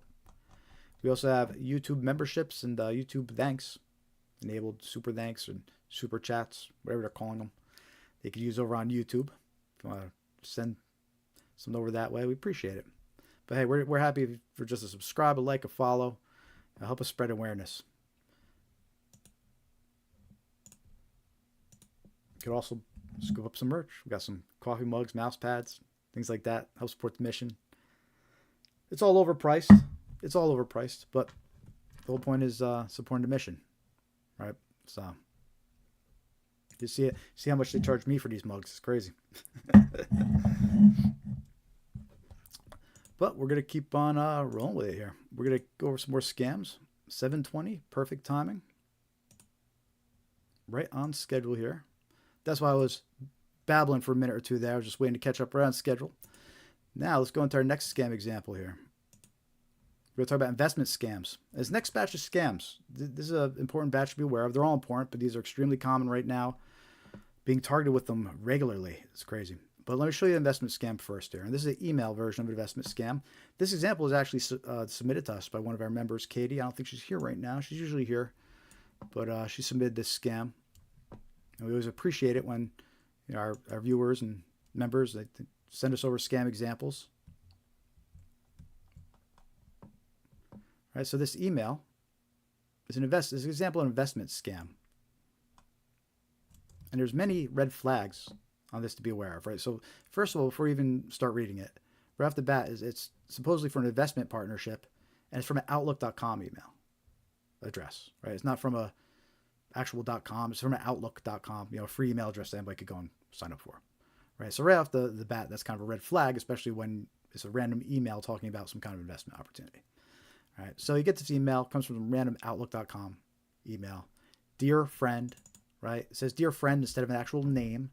That's always a red flag too, right? Because that they just send the same email out to millions of people. They don't got to change what the name says. So it's a red flag when they put dear friend. That means it wasn't specifically meant for you. It could be going out to millions of other people. Hope this email finds you well. My name is Joel Mercer. I'm CEO of JMH Holdings. Originally from France, but I'm based in the U.S. I'm reaching out to explore the possibility of establishing a partnership, profitable investment opportunities. All right. They mentioned something about business proposal, expertise. But at the end of the day, at the end of it, they mentioned, this is all really about they want you to manage an investment portfolio. All right. They got a budget of $70 million. Right? So what do you know about investment portfolios? But someone's going to give you $70 million. I'm sure you can figure it out. But yeah, so it's an example of a investment scam here. And what's interesting about this, a couple more red flags, right? The only contact info to call back is a WhatsApp number, right? So we mentioned that earlier as a red flag, right? They want you to download WhatsApp and the third-party chat app, right? So the only contact info to give is a WhatsApp number.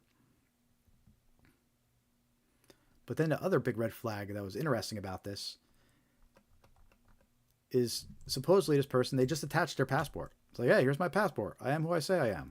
It's probably stolen. I mean, we say it's probably a stolen passport from somebody.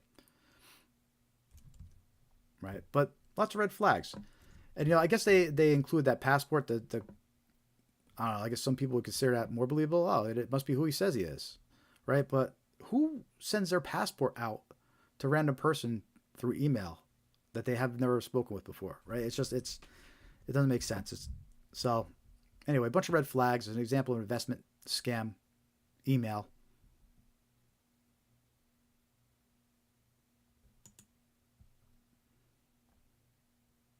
And it's interesting how they attached that passport. You don't really see that often, but when you do, don't get tricked. It's definitely a scam. No one legit person is gonna be like, here's my passport.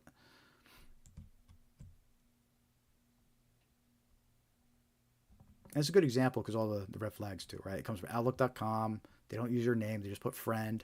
They only have a WhatsApp phone number there to call back. So a good example, a lot of red flags to watch out for. An interesting investment scam email. Don't fall for it. Let me know in the chat and comments if you ever gotten an email like that. It's definitely an unusual type email. It's a little different than the classic Nigerian prince email, right? I'm a Nigerian prince and I'd like to transfer millions of dollars. All right, so this next scam we're going to talk about here. Arrest warrant scams. We did a video about this one. Important to be aware of this scam. It's definitely a good example of a scam that kind of relies on fear to create this urgency and to get people to react without thinking. All right, and basically a victim is contacted by a scammer impersonating law enforcement.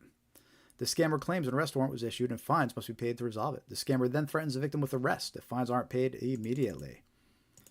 Right, so you get a phone call. And what's interesting about this scam is you get a phone call and the person on the other end says, this is so-and-so, I'm with the sheriff's department. All right, and you look at your caller ID, and your caller ID has the sheriff's department's name and their phone number. Right? And you think, wow, this must really be the sheriff's department. And the person on the other end said, you missed jury duty, and we're going to issue a warrant for your arrest. Or you failed to show, you're subpoenaed to a trial and you failed to show. So unless you pay these fines, we're going to issue an arrest warrant, and our deputies are going to come over and arrest you right now. And they get very threatening with it, right? And it could be a scary situation if you think you're really talking to the sheriff's department. And because we know with this scam, a lot of the times they'll actually show the sheriff's number on your caller ID. And that's super important to be aware of. Scammers can manipulate caller ID, right? They manipulate caller ID to make it look like whoever they're impersonating. They'll call you up impersonating the bank, and your caller ID will show the bank's number.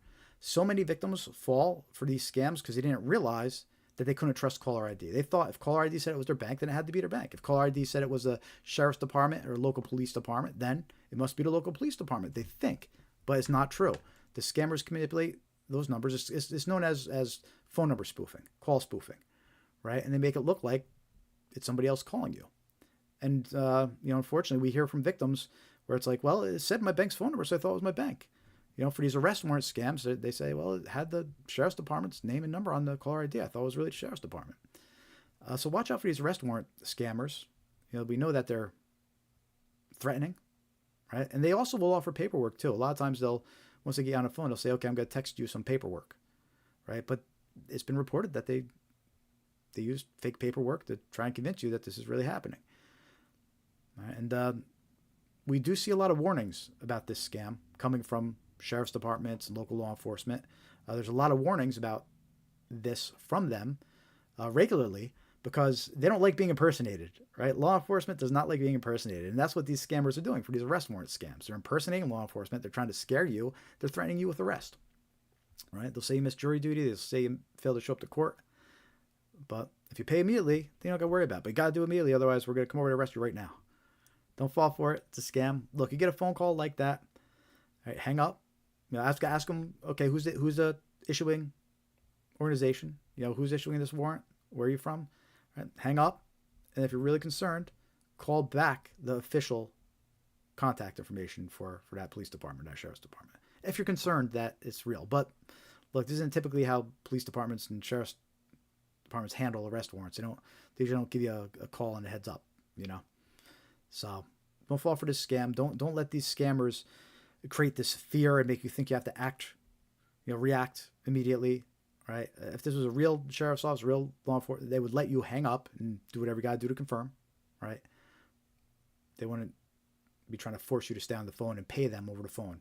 A lot of times you hear about these scams, they'll start asking for gift cards too and cryptocurrency, and look, it's just red flags left and right. So don't fall for these arrest warrant scams. We did a video about this scam. Check it out. And we even included some clips from some warnings on on the news, some clips of these sheriff's departments, giving their press releases and conferences warning everybody. So check out that video on arrest warrant scams. Don't fall for it. It could be a scary situation if you get that kind of call from someone you don't know. And be aware that they can manipulate caller ID. Scammers got the technology. So the next scam we're going to talk about, this one's super important to be aware of, which I'm going to say a lot, but it's true. Bank impersonation scams. Look, this is one of those scams being targeted from all directions. We're getting text messages, phone calls, emails. Scammers want to get into your bank, and what better way than them to impersonate your bank? Because if you think you're talking to the bank, you'll pretty much give them the keys to the castle, right? It's my bank, so sure, I'll tell them everything they need to know. And this is one of those things where this is one of those scams where the caller ID, it will show your bank's name on the caller ID. It will show their phone number on the caller ID, but it's a scammer. You'll be talking to someone halfway across the world in another country, and your caller ID will say it's your local bank. It'll say it's TD Bank or Wells Fargo or whatever bank you use. Right? So you cannot trust caller ID. Right? If you take away anything from this live stream that you didn't know before, let it be that you can't trust caller ID. Just because it says it's your bank, that doesn't mean it is. Just because it says it's police department doesn't mean it is. All right? Don't trust caller ID. But anyway, bank impersonation scams. Scammers impersonate the bank, usually claiming suspicious activity was detected under a victim's account. Victims are then tricked into withdrawing and transferring funds to the scammers impersonating their bank. The caller might even display the bank's phone number, even though it's a scam. Right? That's the common narrative. They have multiple ones, but the most common one is there's suspicious activity or someone has access to your bank account. Sometimes they'll call up, they'll say, we're investigating fraud and we saw suspicious activity. And we have a couple of examples I want to share with you. First of all, here's a text message example of a bank impersonation scam. You see this one, it came from a number inside the U.S. It's not even like it came from outside the U.S. It says, verified TD Bank card activity. Did you attempt a transaction for $250 at Walgreens? Reply yes if recognized or no if not. And again, this is a scam text message. It isn't really from your bank. And the idea is the scammer wants you to reply no, because you didn't make a $250 Walgreens transaction, right? They want to trick you into replying no. And then when you reply back, they're going to try to get you on the phone. They're going to try to get you on the phone, make you think you're talking to the bank. And they're going to try to get you to withdraw the funds or transfer the funds. They're going to try to get you to do something with your money that ends up giving it to them. Right? And it's very common for them to use these text messages that they impersonate the bank and claim their suspicious activity. I've gotten legit text messages like this before, right? You ever use your credit card or bank card out of state, right? Or on a website, that might not be located in your state, right? And sometimes you'll get this notification from the bank where it's like, hey, suspicious activity. Was this really you? Reply yes or no. Right? And the scammers are taking advantage of that. Right? They're sending out these texts. They know you didn't use your card at Walgreens, and they're trying to trick you into thinking it's the bank and replying. Then they get you on the phone and try to take your money, right? Now, interesting note about this text message example. So the person that provides the example to us, there's actually a backstory to it. Before receiving this text message, she got a phone call, right? And she didn't answer the phone, but the caller ID said it was TD Bank and it had their phone number and their name, right? But it was a scammer, right? And she didn't answer the phone call, and immediately after not answering, she gets this text message. So it's a good example of how these scammers, they're persistent. They'll try different ways. They'll try actually calling you, then they'll send you a text message, right? They'll try multiple ways. Don't think that it's like, oh, a scammer wouldn't put that much effort into it. They would. You'd be surprised how far they'll go to trick you.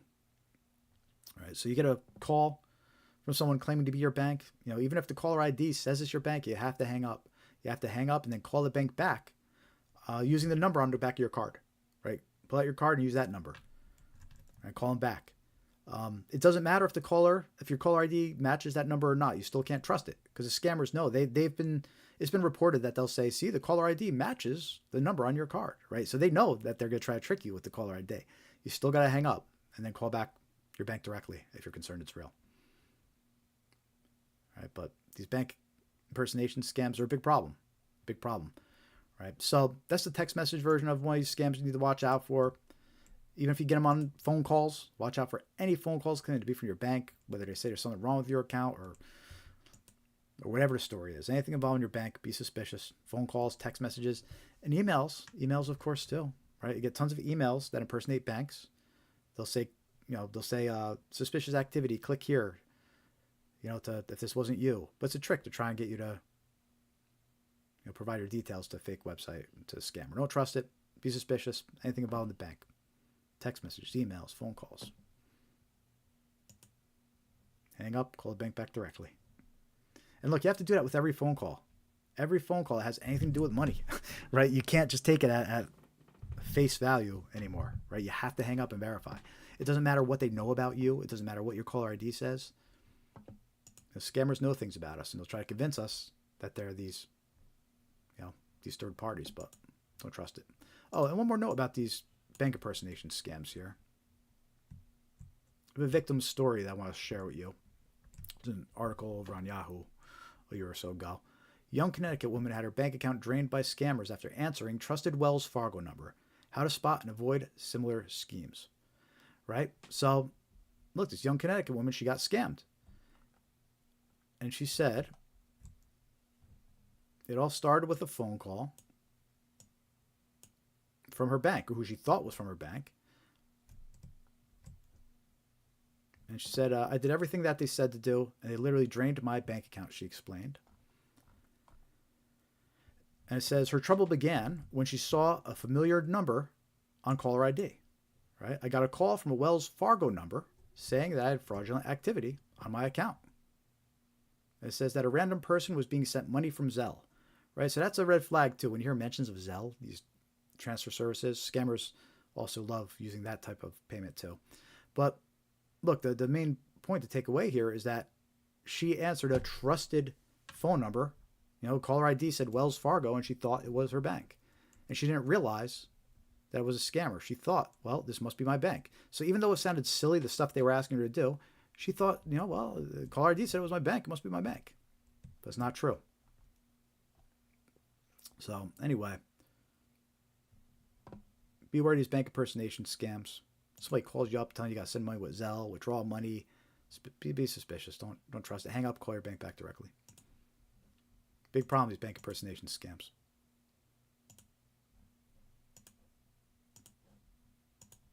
How we all doing out there? Let me know you're watching. Say hi in the chat. Give us some reactions over on YouTube. We're streaming live on Instagram, YouTube, and Facebook. Our last live stream of the year. Last live stream of 2025. And we'll be back January 8th. But make sure to like, follow, subscribe. And we'll keep you updated. Our next live stream is coming. And we've got some new content up. And lots of good stuff coming next few months and in 2026. Join our free mailing list on scamware101.com. Join mailing list. And follow us on all your favorite social media platforms.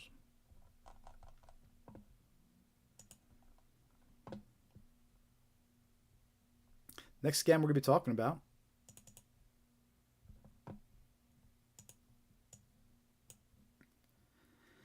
Tech support scams. Okay, so this scam's been around forever. It's been around forever, and it's still getting people because they're just getting more clever and more realistic, right? So these tech support scams, usually they kick off with victims receive a fake virus alert on their device and are tricked into calling a fake tech support phone number, right? So it doesn't matter what device you're using. You could be on your computer at home. You could be on your MacBook, your Windows computer, your iPhone.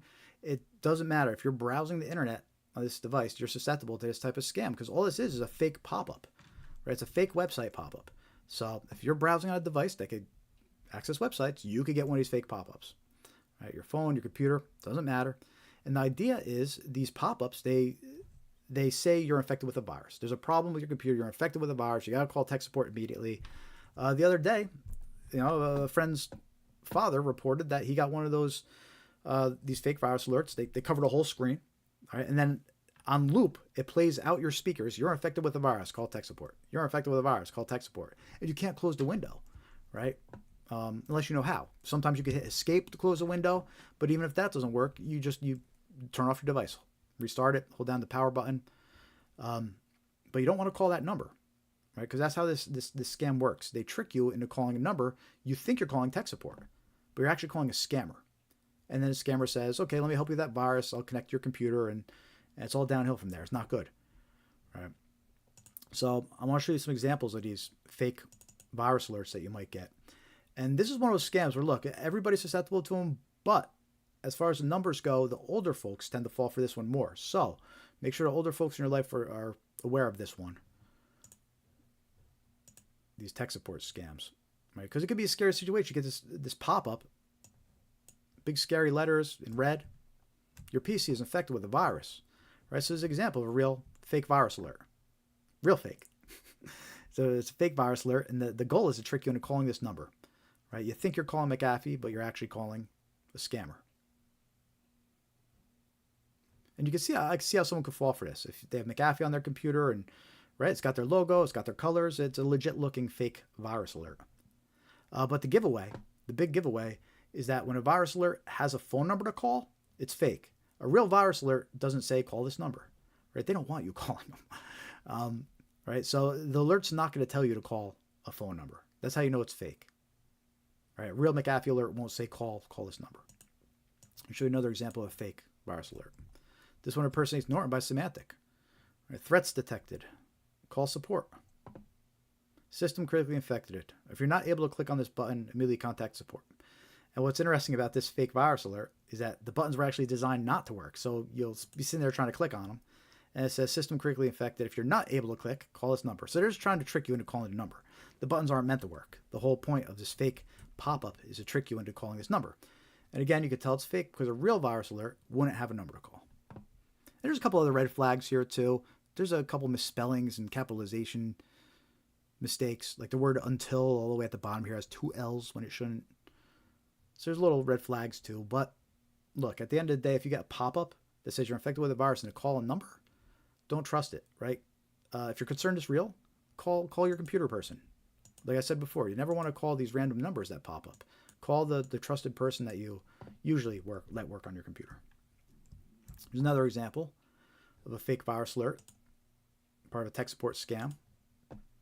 This one impersonates Windows Defender. Look, it's got the Windows logo, Microsoft, the Windows Defender logo. Access to this PC has been blocked for security reasons. Contact Windows Support. All right, but that's not Windows Support's phone number. If you call that number, you'll be connected to a scammer. They'll impersonate support, and it'll offer to connect your device and help you, but it's a scam. All right, so again, the giveaway is it has a number to call. A real virus alert wouldn't have a number to call.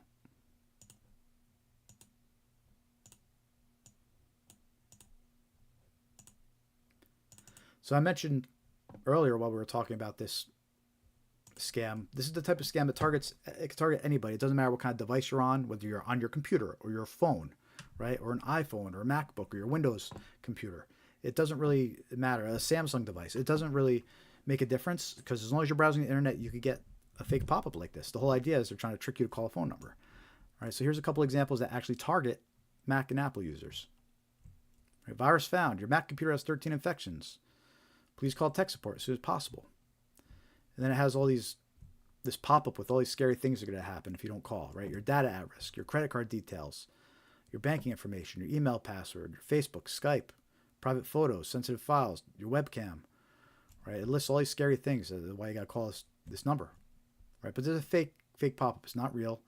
Again, the giveaway has a number to call. A real virus alert won't have a number to call. But you can see it has like the Safari logo, right? They're straight up targeting Mac and Apple users there. It's another one. It's got the Apple logo. Warning, macOS is infected with viruses and other malicious applications. It says, please call Apple support, and it has a number to call. But it's a scam. Right? Real virus alert won't have a number to call, and this one's no different. But you can see how they use company logos. They try to trick you into thinking you're calling a legit support service. But you're not. It's a scam. Don't fall for it. These are very common for tech support scams. Sometimes scammers will call you and they'll impersonate tech support out of the blue. They'll say, hey, we received an alert, blah, blah, blah.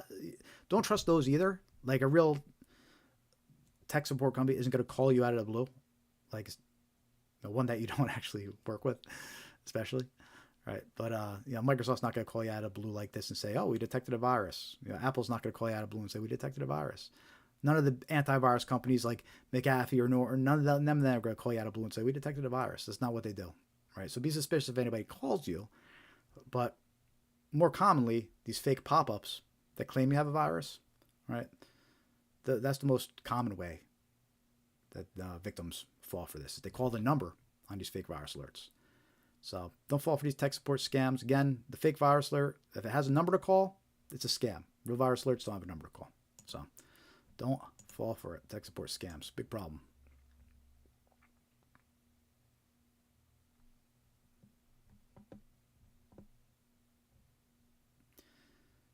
Next scam we're going to talk about here.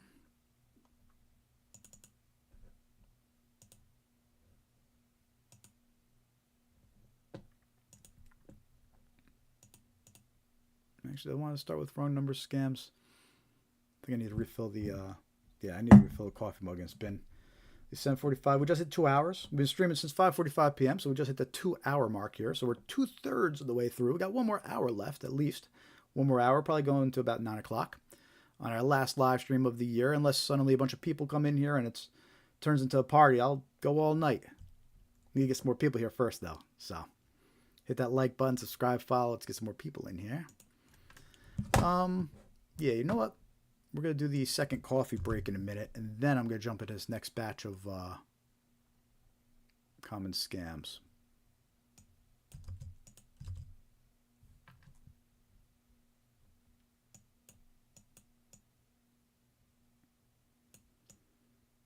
In the meantime, let me know you're watching. If you just joined us, say hi. Leave a comment, say hi in the chat. Let me know you're here.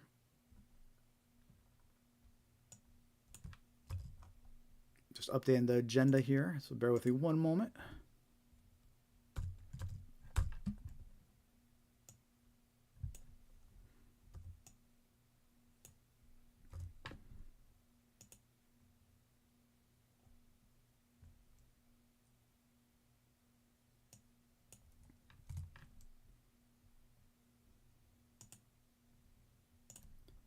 All right, so we're going to do the quick coffee break. 2 minutes here. Back in 5 minutes, and then we're going to cover some more common scams.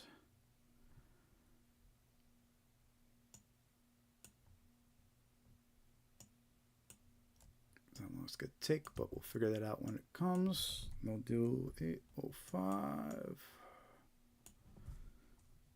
We'll do 8:10 probably. I'll talk about some more QR code scams. And then after that, oh, we still have grandparent scams, fake. Oh, wow. We still got a lot of good stuff coming up. Yeah, people, stay tuned. We got good stuff still coming up here on the live stream. Yeah, we got a bunch of QR code scams coming up. We got grandparent scams. Look, stay tuned for that one, unless you want your grandparents getting scammed for the holidays. If that's the case, you're going to get a lump of coal in your stocking.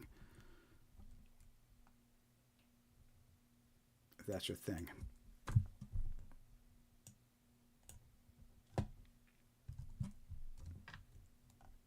All right, cool. So we got the updated timeline here.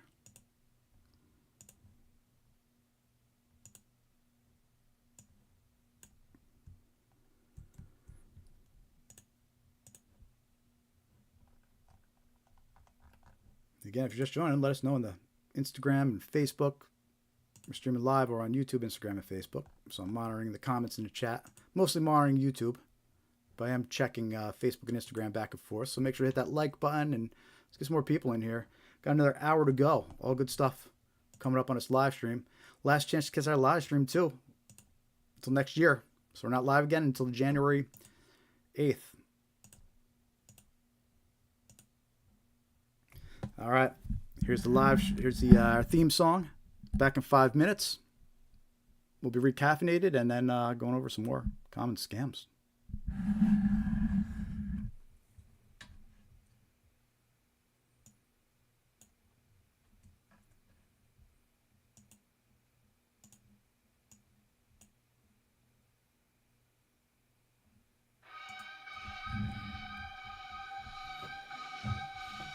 Yo, it's Jared in the booth, spitting scammer truth. They fishing in your inbox, man, they stealing your youth. Phishing emails, got that urgent in the line. Click that link and your bank account's not fine. Fake tech support, they call you at noon. Your PC's infected, yeah, they're singing that tune. Pick butchering scams, back wallets to slice. Invest in the fake love, but you're paying the price.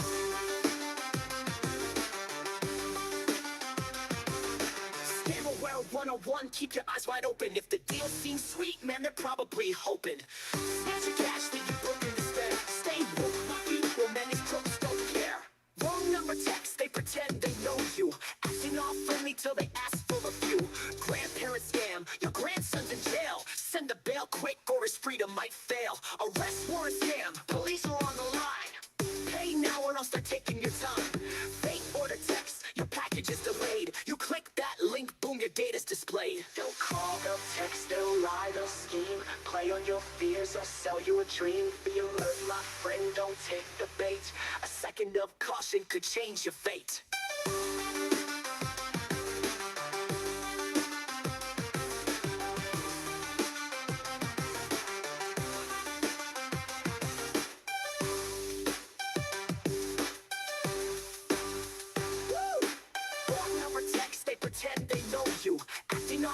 till they ask for a few. Grandparent scam, your grandson's in jail. Send a bail quick or his freedom might fail. Arrest warrant scam, police are on the line. Pay now or else they're taking your time. Fake order text, your package is delayed. You click that link, boom, your data's displayed. They'll call, they'll text, they'll lie, they'll scheme. Play on your fears, they'll sell you a dream. Be alert, my friend, don't take the bait. A second of caution could change your fate.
All right, everybody. We're back for the third portion of our live stream.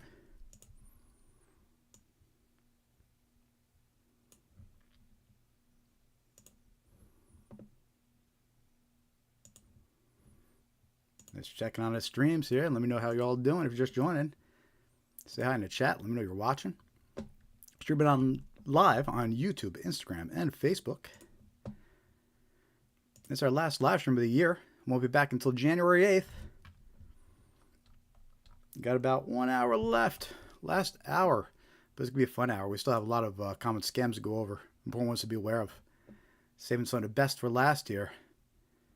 For everybody that stuck with us.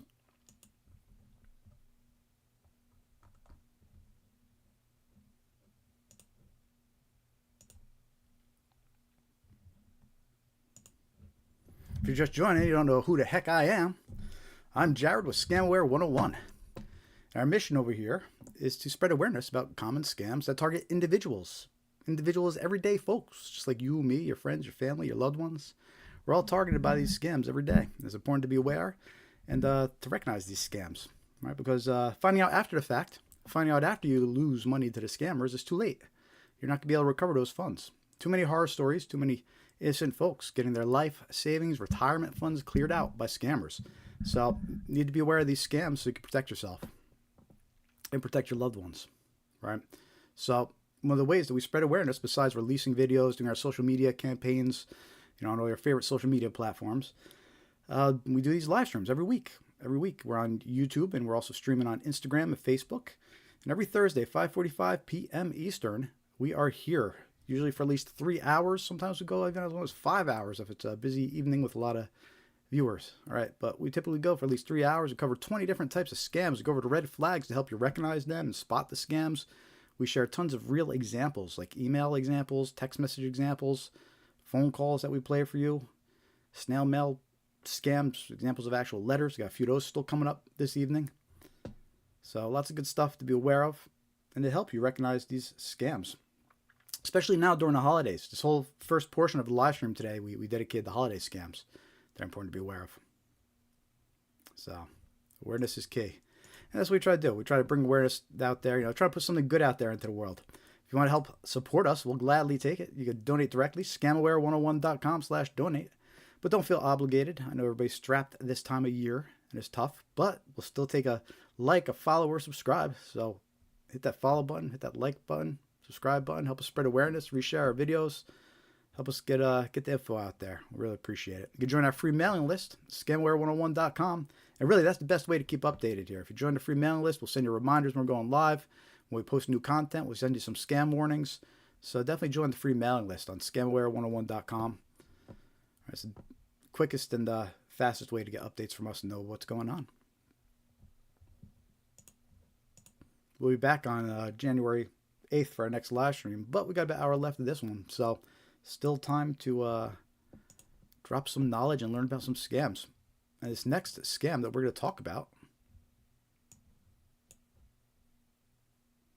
wrong number scams. We did a video about this scam about a year. It's about a year old now. It got over 101,000 views. 101,000. It's our first and only video that actually went viral. Usually we're lucky to get a few thousand views. And this got 101,000 views. The video we did about wrong number scams. So definitely check that out. But let's talk about wrong number scams. Like, first of all, what the heck is a wrong number scam? Scammers reach new victims by sending text messages to random phone numbers, right? So if you ever wondered why you get so many wrong number text messages, this is why. It's a scam, right? Scammers are just sending out these text messages. And when someone replies, wrong number or who is this, the scammer attempts to continue the conversation and build a trust with the victim, right? So as trust is gained, the scam evolves. Right? It eventually evolves into usually it's a romance scam or a pig butchering scam that ultimately steals money from the trusting victim, right? But really, the whole point of the wrong number scam portion is just is to find a new victim, right? You're hitting all these random phone numbers with the same message. Anybody who replies that says, "Who is this?" or "wrong number," the scammer's going to try to pull you in and talk to you even more. "Oh, you sound sorry, I had a wrong number, but you sound friendly. Hey, what's your name? Want to keep talking on WhatsApp," right? And then the scam changes, right? It turns into a different scam, right? So what we're focusing on is the wrong number portion. We're focusing on, I want you to be able to recognize these wrong number scams so you don't get pulled into these other scams that it evolves in, right? If you can stop it up front, then that's the key. So wrong number scams, right? First of all, if you don't know, if someone's texting you from a number that you don't recognize, right? Don't reply. Don't reply, right? If you just get a random number that says hi, don't reply. Right, because the thing with these wrong number text messages, they could start in any way, right? They could start with, "Excuse me, is this Emma?" Right? There's no reason to reply, right? They could be like, "Hey Anna, I'm Josie." Great, no reason to reply. Or it could just start with "Hi," right? Which especially you don't want to reply, right? Because what happens is replying to these numbers, even to tell them that it's a wrong number, replying to them tells the scammer that your phone number is active and to target you with more scams, right? So you never just want to reply to these numbers. These wrong phone number text messages. But I'm going to show you how some of these conversations might go, though, if you did. Because they typically follow the same kind of pattern, right? So here's an example of a wrong number scam. It starts with, "I'm Margaret, aren't you Lillian?" Right? Well, you're not. So the person replies back, "I'm Izzy." Right? Well, the scammer replies, "I'm really sorry. I think I made a mistake between your number and Lillian's number when saving the number. I hope I didn't disturb your good day." Right? All right, well, the victim replies back, "That's okay." Right? At this point, the conversation should end. It's been established as a wrong number. There's no reason for this person to keep on messaging, saying, but it's a scam. So they continue. "Thank you for your understanding and patience. You're a kind person. I hope you have a good day today. I'm 36 years old. Would you mind telling me your age?" Right? So now it's trying to gain more information about the person on the other end because they replied. All right? And in some cases, it gets to the point where people, they trust it and they start thinking that they're friends with whoever this is that they're talking to. But the giveaway is that the conversation keeps going after it's established as the wrong number, right? That's why I don't even recommend replying back to them. I say ignore them completely. Don't even let the conversation go. If it's somebody you really know If it's somebody you really know that's trying to mess, they'll put something more like, oh, this is so and so. Remember us from this and that. You know, they won't just be like some random message that says, have a cup of coffee together sometime. Right? Well, the person replies back, who is this? Well, they just fell for it, right? Now the scammer knows it's an active number, right? And then the scammer replies, goes in the story, oh, this is my friend Laura, I'm Zoe. Yeah, have you forgotten? Whatever. It's established as a wrong number, right? Yeah, wrong number. But they keep going. I'm sorry, I thought this was Laura's number. I think I dialed the wrong number or area code. I hope I'm not bothering you. Right? The victim replies, no, you're good. Have a great day. Scammer keeps going. Thank you for your kindness to my situation. I just realized I entered the wrong area code. Where are you from? Right? So they're trying to get this information. The last example said, how old are you? This example says, where are you from? So they try to get this information from you, and you can't trust it. I'm going to show you another example of this.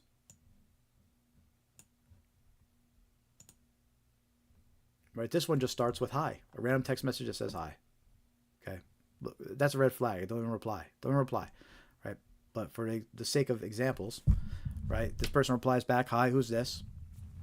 Right? And the scammer replies, I'm Karina. Are you David? We met last week at Linda's party. You picked this number from me, right? Victim replies back, hi, sorry, you had the wrong number. Scammer keeps going, oh my gosh, I checked and found out I entered the wrong area code. Hope this doesn't bother you.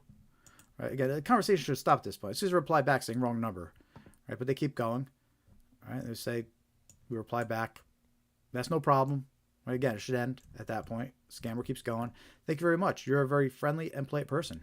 I hope we can be friends. Nice to meet you. My name is Karina. What could I call you? I reply back, Pat. Right, and then they go into, you have a beautiful name. I'm from Malaysia, currently living in Los Angeles. Where do you live? Right, and this is how these calls go. They try to befriend you, right? So don't even reply. Don't waste your time. And look, one of the main things to remember about these, which I'm going to show you, is this example right here. There's another example of a wrong number scam. Right? And this one, they included a picture with the initial message, right? Trying to get, people to reply back. Right? So it says, hi, Byron, I'm Jane. There's a picture attached, right? There's no reply. We don't reply, right? 4 hours later on the dot, right? So the original message came at 1:58. 4 hours later on the dot at 5:58, there's a follow-up message. Have you gotten the pictures I sent? Right? So there's a couple of things I want you to realize why I point that out. All these examples I'm showing you of these text messages, this one included that has the picture attached, right?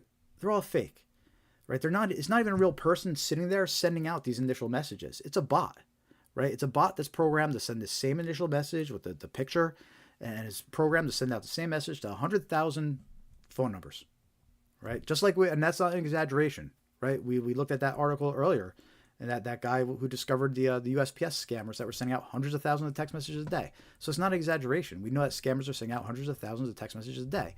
And these are examples of them, right? So this same message is going out to hundreds of thousands of people, right? It's a bot. It's automated. It's a system. It's not somebody sitting there going like this, right? And it's programmed. And in this case, it's programmed 4 hours later. Didn't get a reply. 4 hours on the dot. Send the follow-up message. Have you got the pictures I sent, right? It's not a real person that just remembered on 4 hours on the dot to send you that follow-up. There's a bot programmed. Do this follow-up if you don't reply. All these questions I showed you in these other examples, right? It's a bot. It's a bot that's gathering this information. And then eventually, if you get far enough down the line and answer enough questions, it's going to hand you off to the scammer. Right? And that's when the scammer is going to determine, okay, should I go with a romance scam? Should I go with a pig butchering scam? Right. So that's how these wrong number scams work. You get some random phone number, some random message from some random phone number. Sometimes it includes a picture with it. Right? Well, every time it's going to say, oh, I'm sorry, this was a wrong number. But then they're going to try to befriend you, and it leads into another scam. It's the way they hook you. The wrong number scam is the way they hook you. And once they got you on the hook, that's when they pivot into another scam. So,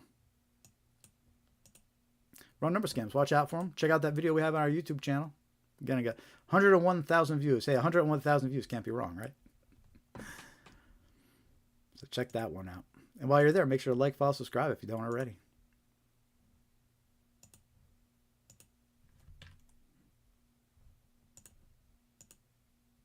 Where are we going for? Probably just under another hour. So we still got some good stuff coming up. Still time to like and share. Streaming live on YouTube, Instagram, Facebook. So I'm monitoring the chat and the comments across all three. So say hi. Let me know you're watching. Do my best to reply.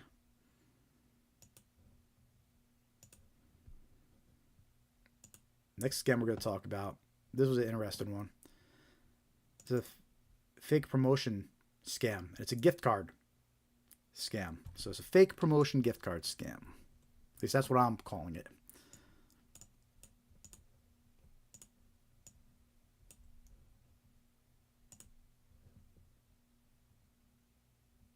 Okay. So this fake promotion scam, how this works. Fraudsters impersonate a service provider, right? Your cable company, for example, your internet company, and they offer the victim a discount for paying with a retail gift card. Victims are tricked into purchasing gift cards and sending them to the scammer. Now, here's the thing. When they reach out to you, they just don't reach out to you and be like, hey, we're offering a new promotion and try to sell you, right? Instead, they try to scare you. They say that your current promotion is expiring, right? And I'm going to play you a recording. We have an example here that I'm going to play of one of these phone calls, right? But they say that your promotional discount expires today. You're 50%, so your bill's going to double, right? Your promotional discount expires today. Your bill's going to double, right? Call us back at this number, to discuss, right? That's basically how this voicemail goes. I'll play it for you in a second. And the idea is they're trying to trick you into thinking you're calling back Comcast. You're thinking, oh, this is Comcast. My bill's going to double. I better call back this number, right? You call back the number. They impersonate Comcast. You're actually talking to a scammer, right? So the message you're about to hear is how they get you on the phone and try to trick you into calling back. They try to trick you into thinking you're calling Comcast. All right, so let me play this recording for you first, and then I'll clarify exactly how this scam goes if you return the call. All right, so here's the recording.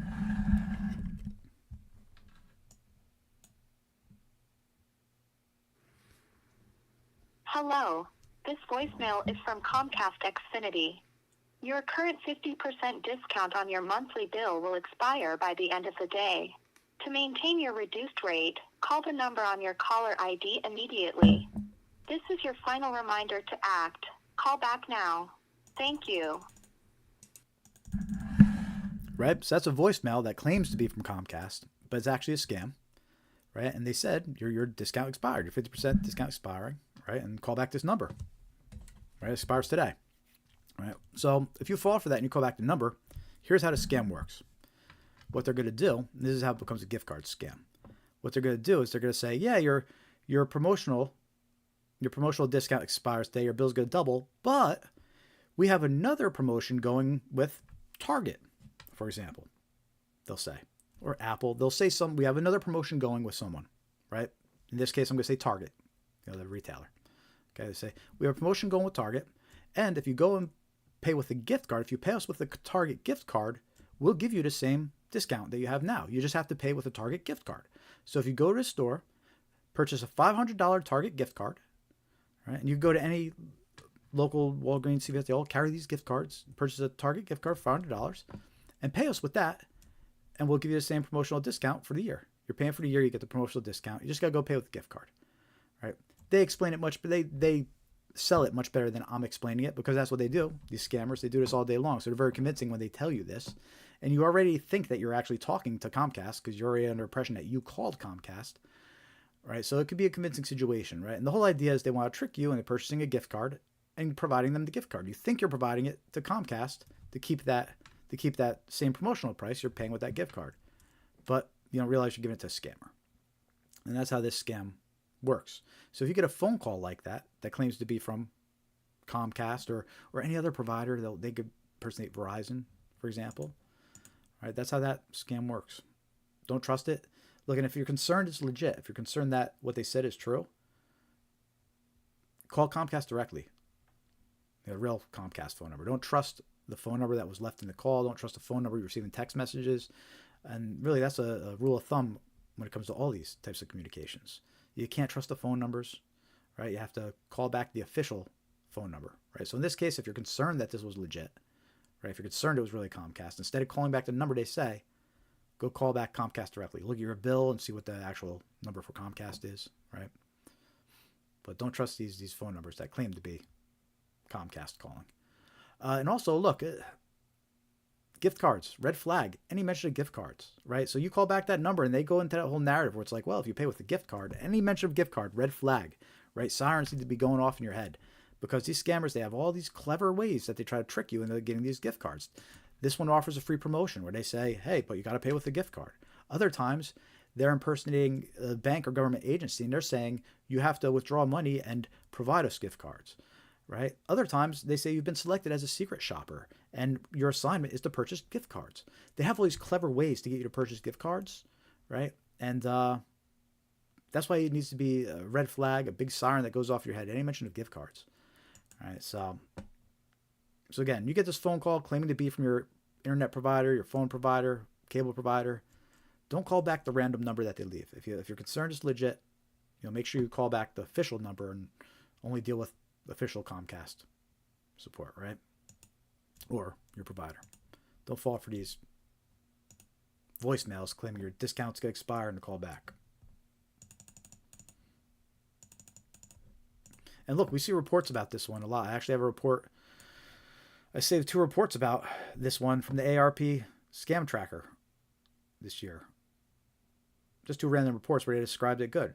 Cable called to offer me 50% off my bill. The person left the voicemail number to call back. I called back and was answered with hold recording. They then picked up the line and they gave me the details on the promotion. They knew the amount I pay each month through autopay. So this scammer knew stuff about the person. This is what I'm saying. They can be very convincing with this scam. They call you up.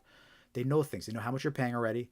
They said because I was a valued customer, I was offered 6 months at an extremely discounted rate. They knew the amount and told me the last 4 of my checking account number that was debited. Right? So they knew the last 4 of his checking account number too. Scammers know things. They can be very convincing. It says, doing 3 days, they want to go for it. I decided to do it. They told me they were teaming up with Target and I could pay with a new Target credit card or gift cards. Yeah, so that's an example where they say, yeah, the promotion is with Target. Go purchase a Target gift card. They told him to pay 6 months in advance. I got the cards, called the billing department with the info on the cards. All is well until next day. They called to tell me the cards did not go through and I needed to call Target and get new cards. So it continues. This is a good example too, because this is what the scammers do. Once they get you once, they're like, all right, let's keep getting this guy. They call back and say, hey, those cards are no good. We actually need you to go purchase more. They called to tell me the cards did not go through. I needed to call Target and get new cards. I knew I had been scammed. All right, so that's the example of this fake promotion. They impersonate your cable provider, just like this person reports, just like the phone call recording I played for you. There's another report of this same type of scam here that we saved. This one says Xfinity. Call from Xfinity, supposedly offering half price off on bill every month for 2 years if you go buy 2 Target gift cards with $360 on both cards. Then call the Target cards number to this fake number, no Xfinity bill for 6 months, then bill will be half price. So they go in this whole narrative, but you just got to pay with a Target card. If you did it within 100 minutes, you get 100 back. So they're trying to make you to react quickly. You only got 100 minutes to do this, though. Right? If you didn't follow through with these directions, you would be charged an extra $720 on your Xfinity bill.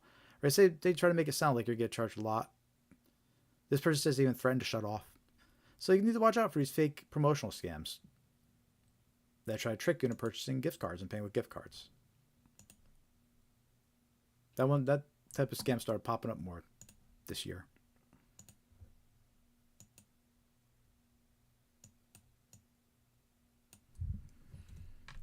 All right, everybody, we're going to keep on going. We've got some more scams. The next batch of scams we're going to talk about is actually QR code scams.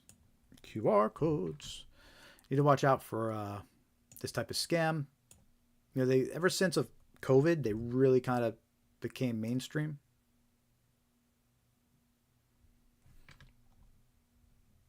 So I'm just updating the times frame here.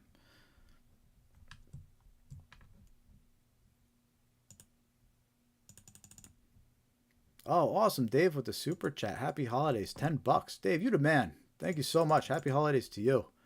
Wow, $10. Appreciate that. Happy holidays to you and your family. Thank you so much. Always count on Dave. Dave's been the biggest supporter all year, man. Dave's keeping Scamaware 101 up and afloat here with his donations every week. Appreciate you, man.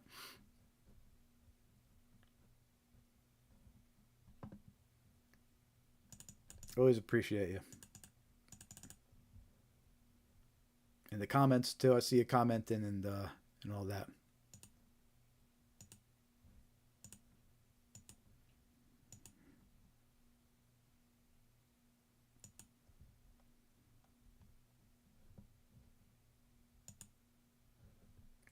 see what's going on over on Instagram and Facebook here.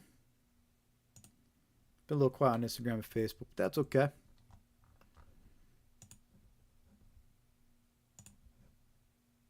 Thanks again, Dave. Always appreciate that. There we go. I got to click the like and the heart and all that stuff. Something I want to figure out too is how to make it, when someone does that, how to make it like pop up on the screen and do all these crazy things. I know the people that are usually live streaming, they know how to do that. So I'm looking into that, trying to figure out how to make that stuff happen too. Because I'd love to have like the graphics on pop up on a screen, or combine both of these chats in the one that show on the screen somehow. And I like to do some fancy stuff like too on these live streams. But that's probably down the road more. I don't know how soon I'm going to be able to figure all that out. So this way, when you get those super thanks and the super chats, it would pop up and do all fancy stuff and add you to a list, and it'd be cool to figure out how to do that. So one day, we'll see.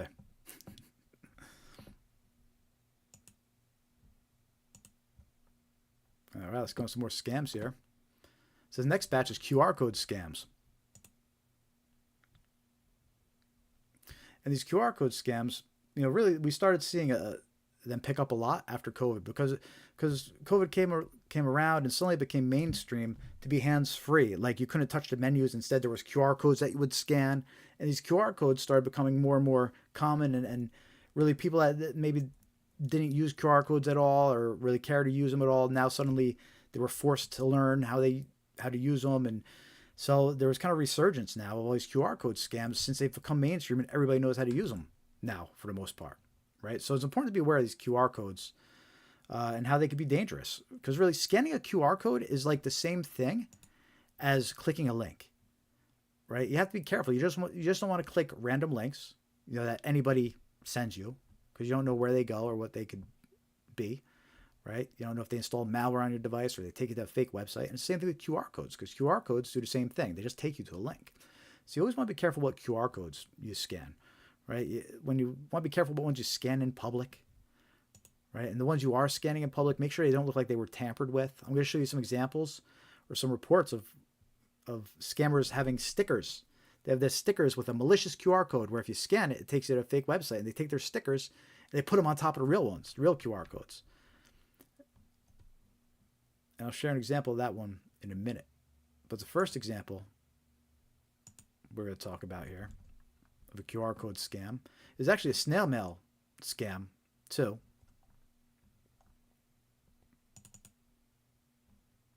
It's a free offer, right? So you always have to be suspicious of free offers in general, or too good to be true offers, which we talked about briefly while we were talking about the fake retail websites.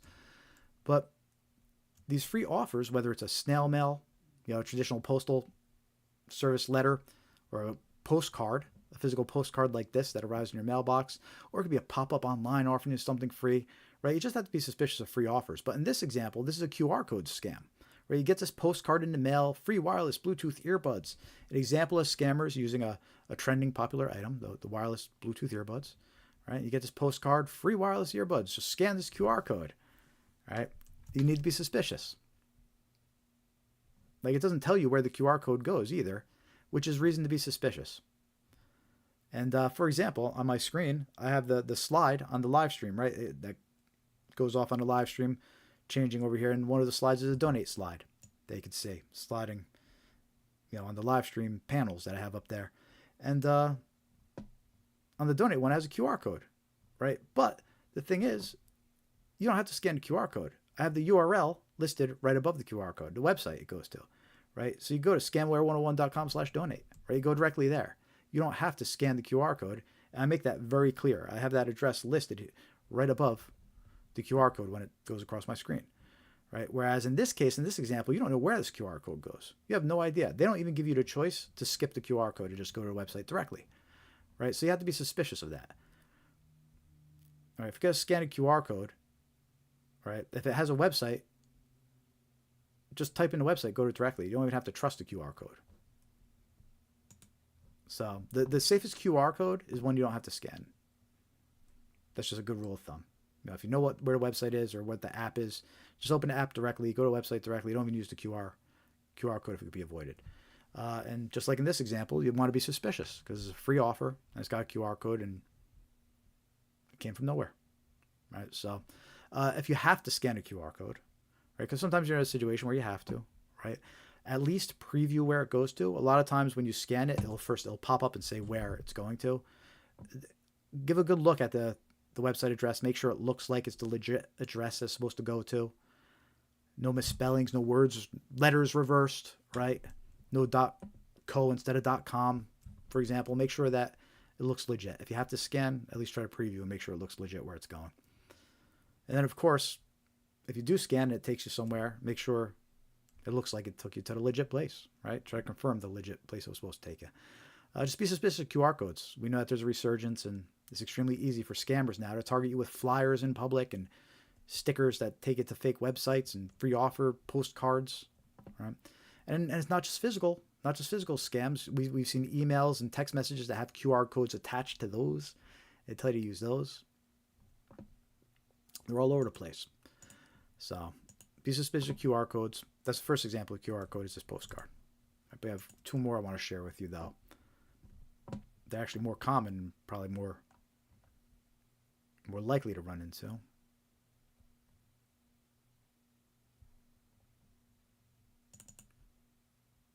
So the next example of QR code scam. This is a warning that came from the BBB.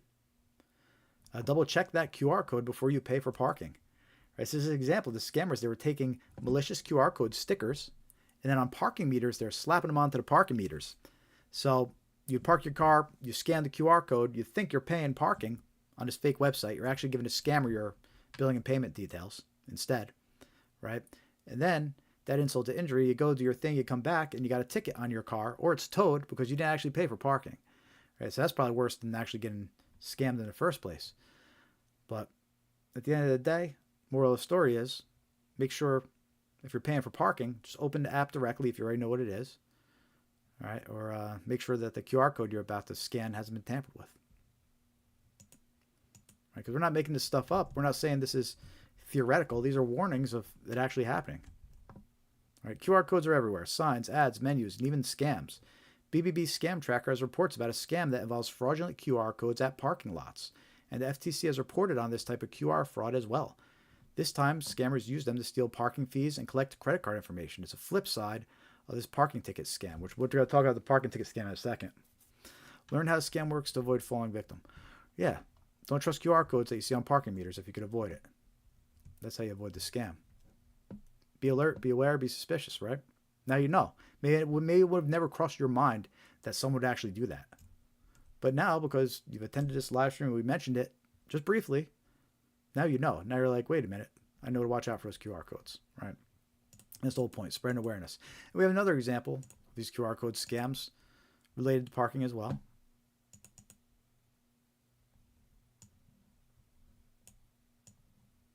This example is of a physical ticket or a piece of paper that looks like a parking violation ticket being left on people's windshield, their car door or windshield. They say it's a parking violation, and then it has a QR code to scan. But this is fake. In the example, the guy's covering up the QR code, but there's a QR code under his fingers, right? And it takes you to a fake website. You think you're paying for a parking violation, but you're actually giving your payment details to a scammer. And this type of scam was reported in a lot of major cities this year. Houston, like in this example, right? An actual piece of paper somebody in Houston found in their windshield, claiming to be parking violation, tell them to scan this.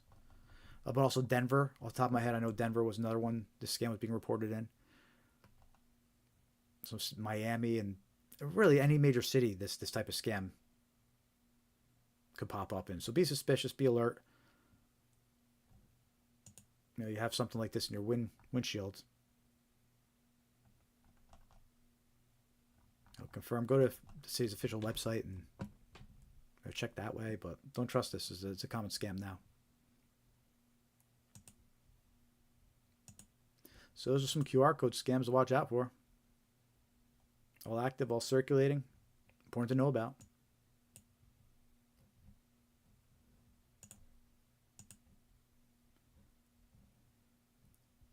We're going to be gone for another 45 minutes this evening. About 45 minutes left of our final live stream of the year. 45 minutes to go, and we got some of the best scams for last here. to go over. And as we finish these scams, we got 4 more scams we're going to talk about, but we're not done yet. After those 4 scams, we're going to hop on to the ARP scam tracker and see what scams are being reported. Right? Give you a good idea of what scams are actively circulating up to, this week. So it's a fun way we like to wrap up this live stream and keep each other and ourselves all updated with what scams are actually circulating and talk about. We'll mention some scams, that we didn't cover. But we're not there yet, but we will be soon. Right now, we're going to go over these 4 more scams that are important to be aware of. Last batch of scams here before we check out the scam tracker map. If you're just joining, hit that thumbs up button, give us a like, say hi in the chat. I want to see your comments over on Facebook and Instagram. Make sure to follow, like, subscribe.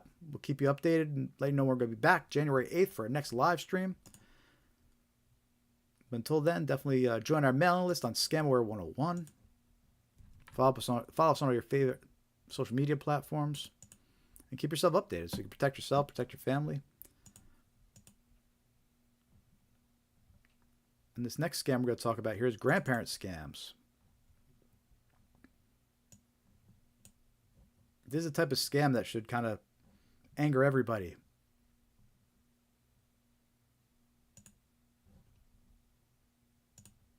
So grandparent scam is when scammers impersonate a distressed relative claiming to have been arrested and needing financial help.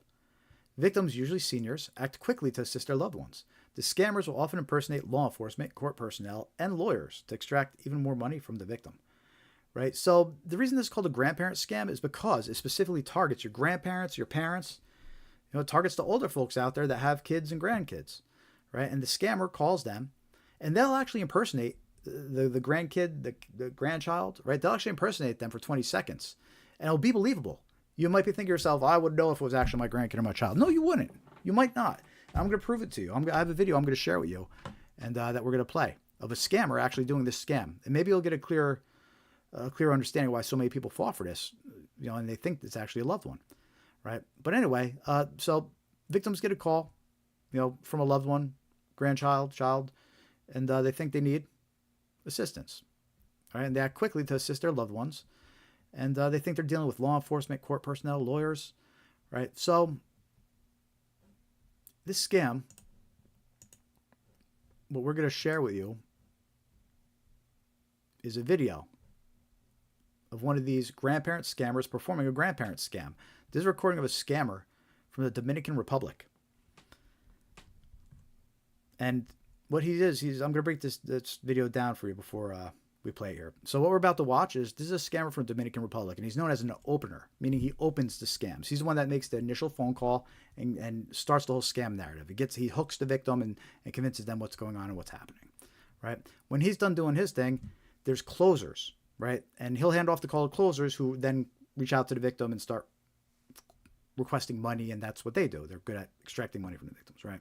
But what we're going to watch right now is the opener, right? And he's about ready to reach out. He's going to try to perform a grandparent scam. And we get to watch him do it. We're going to watch him impersonate the loved one. And then we're going to watch him impersonate the police officer. And you're going to see exactly from start to finish what he says to this potential victim to convince them that their loved one is in jail or has been in an accident and needs help. Let me make this big so you can see it.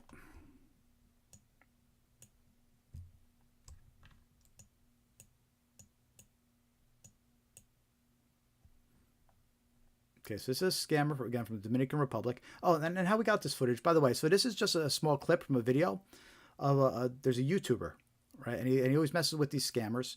His YouTube handle that he goes by, the name is Scam Sandwich. So if you want to see this full video, go check out his YouTube channel. It's much longer. I'm just going to show you a short clip of the initial scam phone call, because that's a fascinating part and kind of let you know exactly what to expect if the scammer starts calling you and tries to perform this grandparent scam. But go check out the full video over on Scam Sandwich, over on YouTube. Scam Sandwich is his username, and he confronts the scammer. He warns the victim too. So the victim that you hear, who sounds like she's gonna get scammed, the YouTuber was actually able to reach the victim and warn her. So the person you're about to hear didn't get scammed, luckily. She's about ready to fall for it, as you can see though, or as you're about to see. But go check out the full clip if you want. It's fascinating. But here's a short clip just for the purposes of, so you can understand how these grandparent scams work and how a scammer could convince you you're talking to your loved one, right? So let's take a watch and let Let me hear your comments. Let me know what you think. Take a watch and a listen.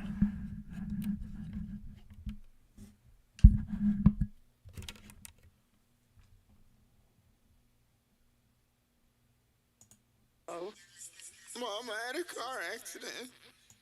Huh? I had a car accident, Mom. Is this Linda? It's me, Linda. Where are you?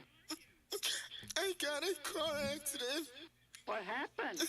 I'm gonna put the officer on. I got arrested. You got arrested? Hi, ma'am. Yes. Hi, are you Linda's mom? Yes. What I'm gonna need you to do is grab a pen and paper and write down Linda's case number, ma'am. I need you to hurry up, please, ma'am. Case number? It's the number 2.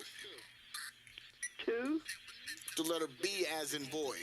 Can you read that back to me? 2 B. Now, I'm gonna read what's going on, ma'am, okay? Okay. Linda was involved in a car accident. It was stated in the police report. She admitted that was her fault. While she was driving, she was using her phone. That's what caused the accident, ma'am, okay? Oh, man. The woman that was driving the other vehicle was 7 months pregnant. We had to rush her into the nearby hospital. She might lose her baby. Oh, really? Yes. Now, we actually confiscated her cell phone for legal evidence, so she cannot receive or cannot make calls. This is going to be her only last call. Are you with me, ma'am? Yes, I am. Now, she actually wrote a note down here saying that she didn't want anyone to know about this. Let's honor her wish for right now because it's too much for her right now. That's what she's saying. Okay. What I'm going to need you to do, ma'am, is stay by the phone and wait for the lawyer to call, okay? Okay. Okay, bye-bye, ma'am. All right, bye. The next. So that's an example of how the grandparent scam goes. And you see for the first 20 seconds, they're impersonating the loved one, but they're in distress. It just sounds like a loved one crying. It could sound like anybody's daughter, granddaughter, son, grandson. Like, nobody sounds like themselves when they're distressed and crying. And that's what he does for 20 seconds to make it sound like it's their loved one. And there's a portion at the beginning where he goes, Mom, Mom, right? And the victim doesn't even realize it, but she goes, Linda? She gives away her daughter's name without even realizing it, right? He's like, Mom, Mom. She's like, Linda? Like, yeah, it's Linda, right? So it's crazy. So that's how these grandparent scammers work. And what's extremely malicious about them, right, is what they do is once they got you on the hook, once they think, all right, your loved one is in trouble and needs money, what they do is they keep calling and impersonating a new agency that needs money, a new agency. They'll impersonate lawyers to get money. Then they call back and impersonate police officers to get money. They call back and impersonate court personnel to get money. They just keep on making up agencies to impersonate until the victim, your grandparents or parents, got no money left. All right, it's a terrible scam, and it's designed to take advantage of literally your grandparents, right? Using you as bait if you're the grandson or the grandchild or child in this situation. If you're the older folks in this situation, they're using your kids and your grandkids as bait to trick you. So if you get a phone call like this, don't trust it. Right? There's nothing wrong with hanging up and reaching out to whoever they're claiming to be. First of all, call your loved one, right? Because there's so many shady things happening in this example. He says, "I've confiscated her phone," right? But that's just a trick to get you to try and trick you not to call the phone, right? Now hang up and call, right? That's ridiculous. So don't fall for this type of scam. It can be scary. You think your loved one's in trouble.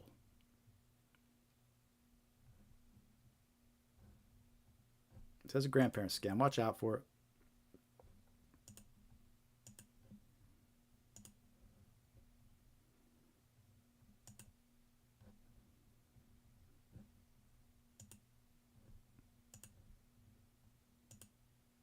How y'all doing this evening? Last live stream of the year.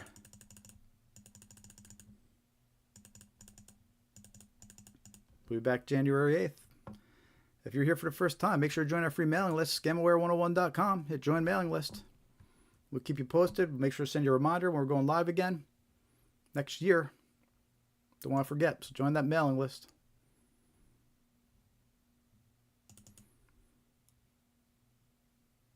Follow us on your favorite social media platforms. We're streaming live on Instagram, YouTube, Facebook. We're streaming live on all of them tonight. So leave a comment, say hi, let me know you're watching. I'll do my best to answer and reply as I see you. Make sure to like, follow, and subscribe, whichever platform you're watching us on. Always appreciate it.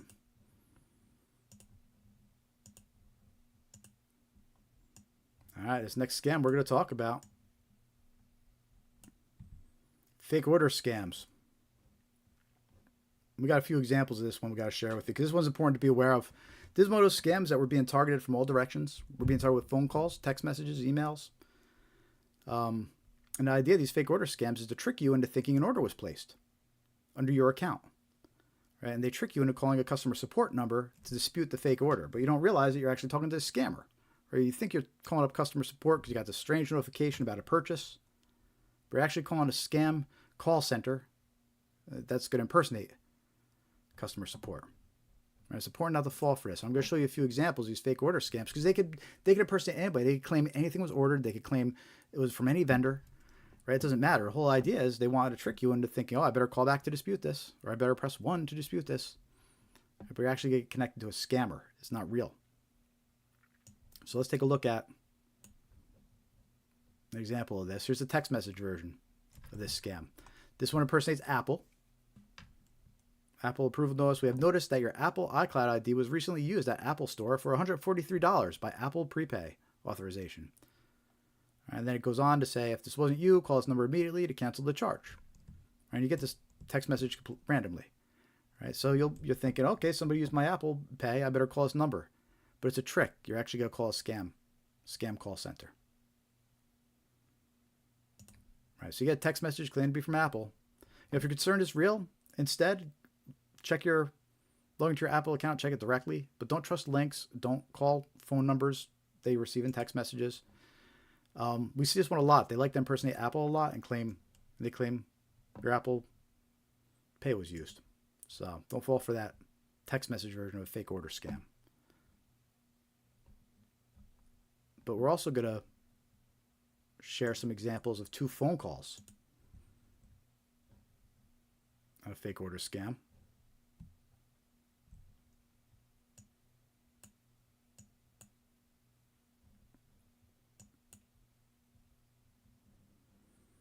Right, because I said you're being attacked from all directions, right? So I showed you a text message version. Let me play you this phone call. Multiple people reported this phone call to me. I received the same phone call. It impersonates Amazon. It claims that a MacBook Pro was purchased for $1,400 under your account. And it tries to get you to press 1 to talk to support. But it's a scam. It'll be connected to a scammer. And they're trying to scare you. You get a call saying that $1,400 is being charged to your account. You might not think it out. You might press 1 immediately, not realizing you're getting connected to a scammer. Right? So let's take a listen to one of these phone call examples.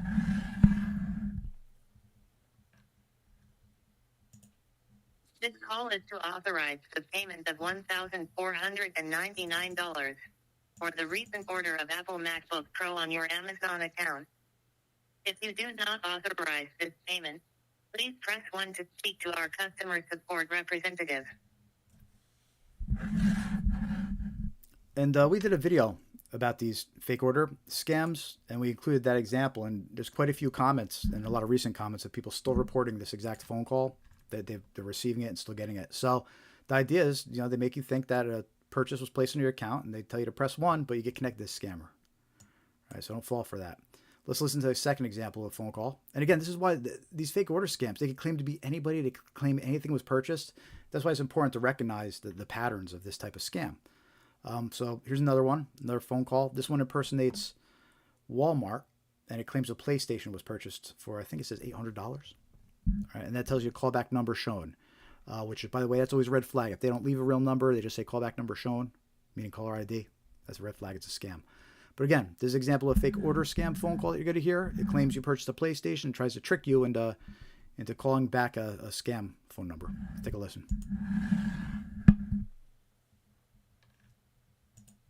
We are trying to contact you concerning an unverified purchase of PlayStation 5 Special Edition bundled with Pulse 3D headset being ordered from your Walmart account for an amount of $859.50. If you did not authorize this transaction or wish to cancel, please press 1 or return our call on same number at your earliest convenience. All right, so that's the second example of a phone call you might get that claims a PlayStation was purchased under your account. your Walmart account, and it tells you to call back the number shown. But if you call back the number, you'll be connected to a scammer, and they're gonna try to scam you. Right? They're gonna tell you somebody's using your identity, or they're gonna tell you someone's got access to your accounts, or they're gonna try to. But at the end of the day, they're gonna end up trying to get money from you somehow, or trying to get you to withdraw money. Right? So don't fall for these types of phone call scams.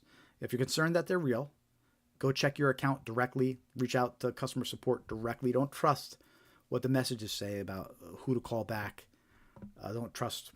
They tell you to press 1, don't press 1. They tell you to call back a number, don't call back a number.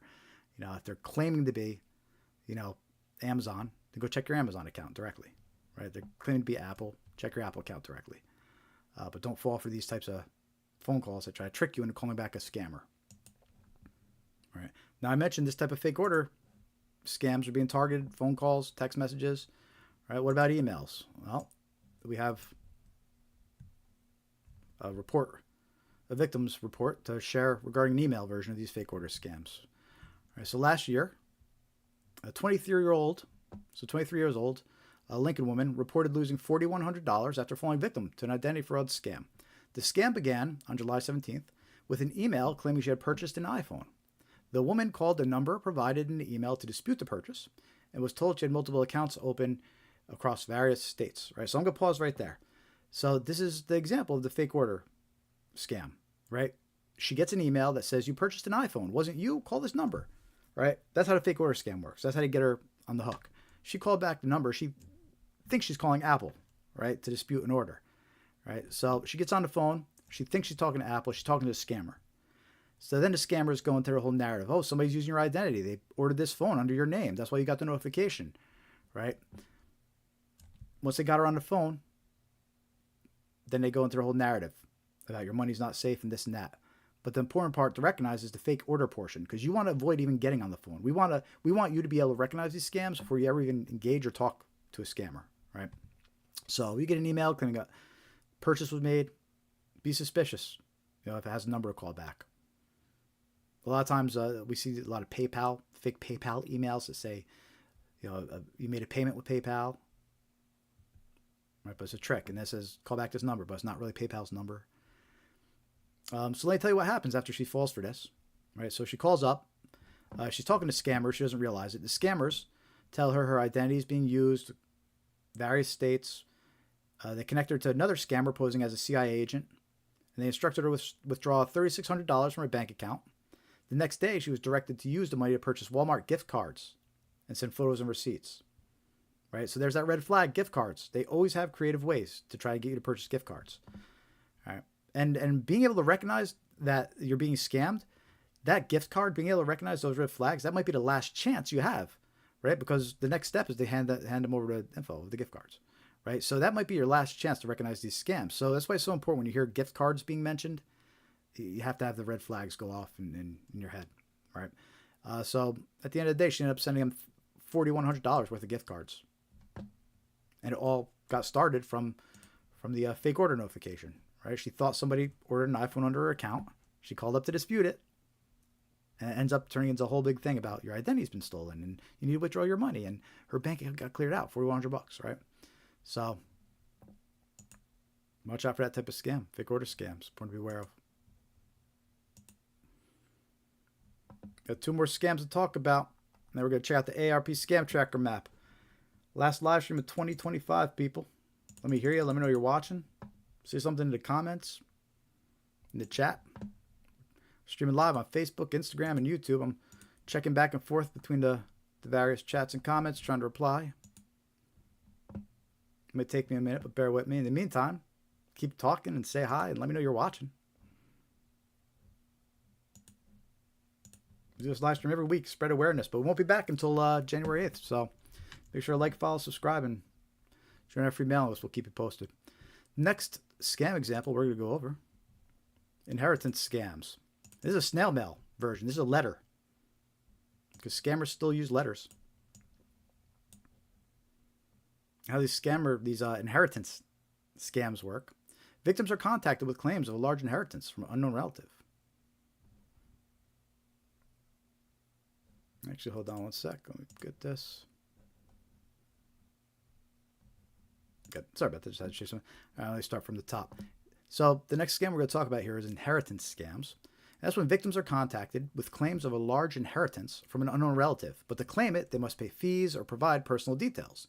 These scams exploit curiosity and greed to steal money and identity information.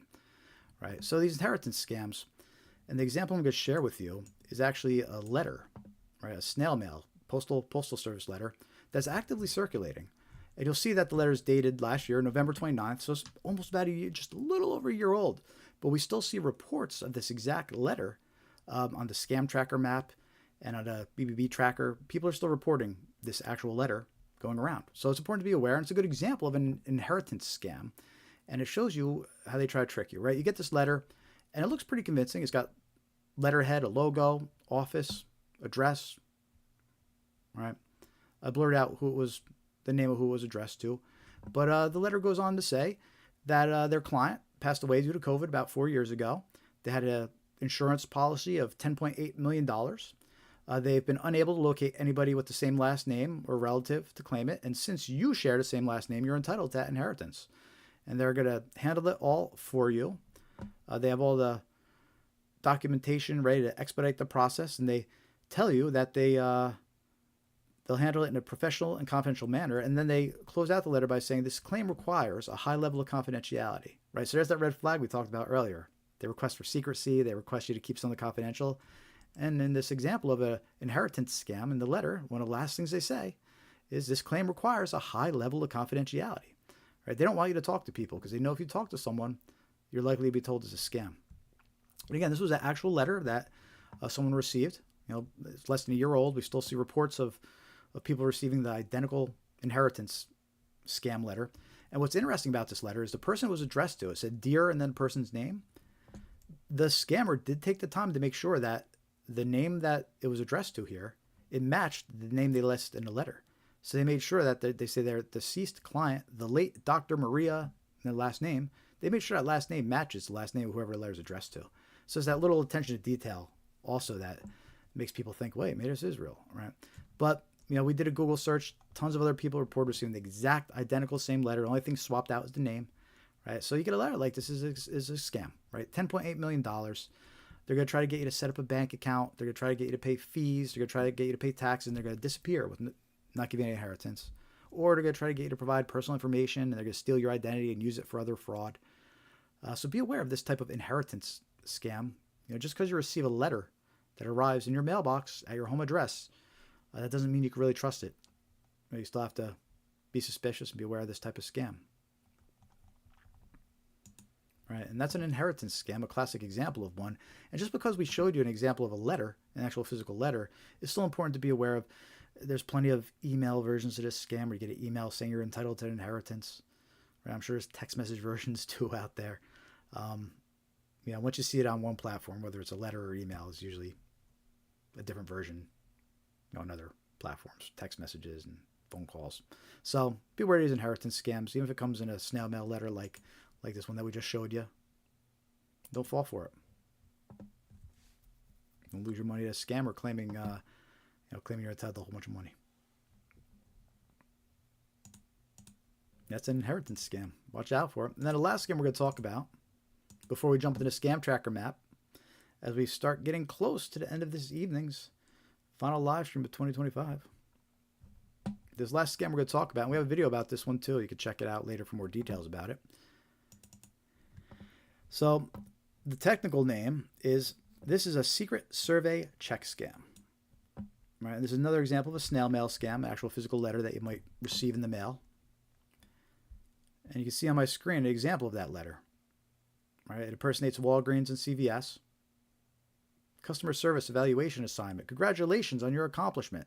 Basically, it says you've been selected as a secret shopper, and here's your first secret survey assignment. All right. And also, included in the envelope, right? You get this letter, but included in the envelope is a check. Right? So you open up this envelope, a check falls out for $2,480. You're like, wow, $2,480. Right? And then the letter says, congratulations, you've been selected. Right? And it instructs you as a secret shopper or mystery shopper. Right? It instructs you to deposit this check, right? And then within 12 to 24 hours to purchase 4 $500 gift cards from Walgreens or CVS, right? Red flag, gift cards, right? So there's another example of these gift card scams. They make you think you've been selected as a secret shopper. They make you think you have a check in hand, so you're good. And they say you've been selected to go purchase gift cards, right? So they instruct you to purchase 4 gift cards, $500 each, $2,000, right? That leaves an extra $480 for you to keep as a commission, right? That's their offer, right? But they say deposit the check, then with 12 to 24 hours, purchase these gift cards, send them to us. Right. Well, here's how the scam works, right? The check's fake, it's bad, it's going to bounce, right? But you don't know that right away. You're not going to get notified from the bank until a day or two goes by.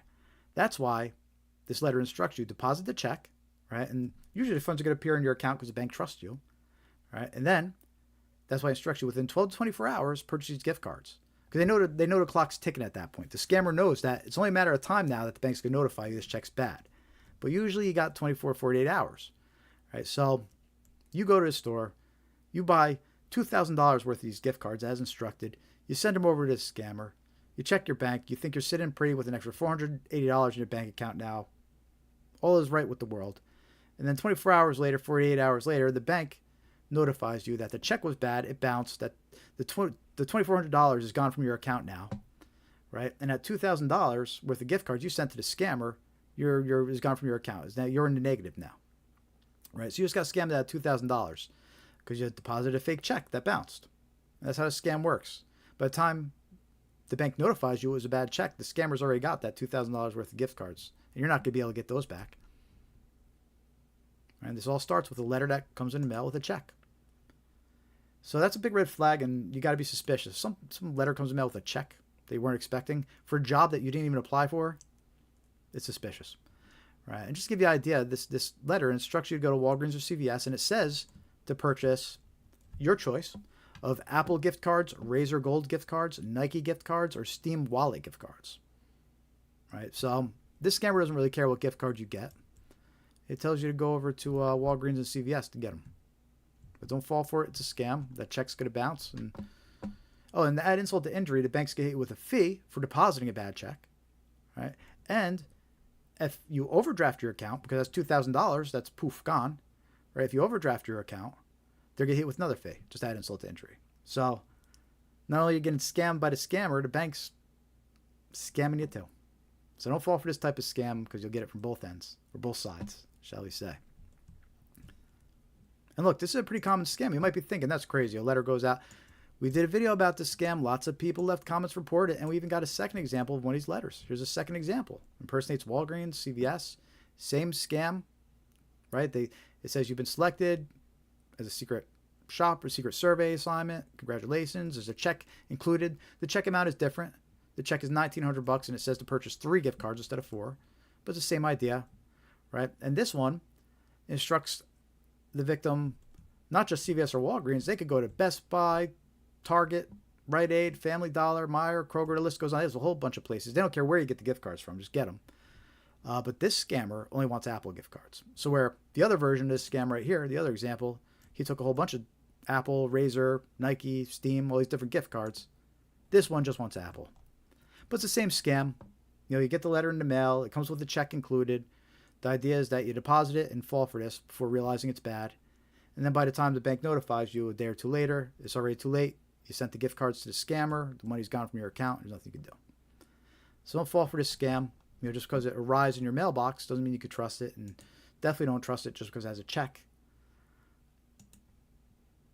There's definitely no reason to think you could trust it if it arrives with a check. So watch out for that scam, secret shopper scams. And we're right on schedule. 8:55. We're on schedule for the scam tracker map now. Cool.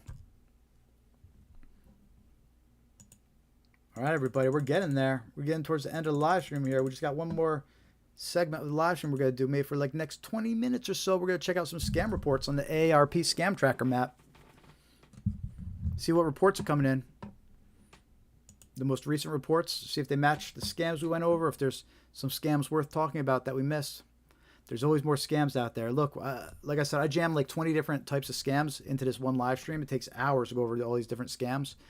And there's so many more out there too. They're just always ongoing. So it's important to stay on top of this stuff, to be aware. All right. So ARP Scam Tracker map. Let's do it. We have a convenient link for you over here on the scamware101.com website. And while you're there, if you haven't joined the mailing list yet, hit join mailing list. It's free. Scamware101.com, join mailing list. Also, while you're there, check out our profiles on all your favorite social media platforms. Give us a like, follow, subscribe. We always appreciate that. And then once you do that, we can take you to the ARP Scam Tracker map over in the Tools and Software page. So click on Tools and Software. Scroll all the way to the bottom. We got the ARP Scam Tracker map. Or you go to arp.org and find it yourself. But click the link.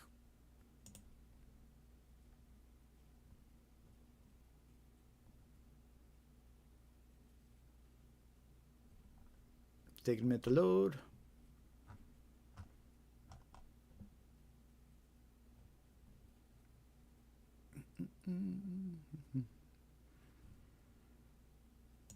So when you come to the site, it asks you if you want it to find your location. It shows you scams all within your location. Or you can click never, and it's just going to show you the entire country. So I click never just to see the whole country. All right. And we can see all these scam reports listed here now. The most recent ones are from the 16th, so 2 days ago. Right. So these scam reports that we're about ready to look at and look through, these are all recent reports. Right, and they're active circulating scams that people are letting us know about. Hey, Nigella, welcome to the live stream. Last live stream in 2025. I'm glad you were able to make it. Even though it's last little portion here, but good. I'm glad to see you, man.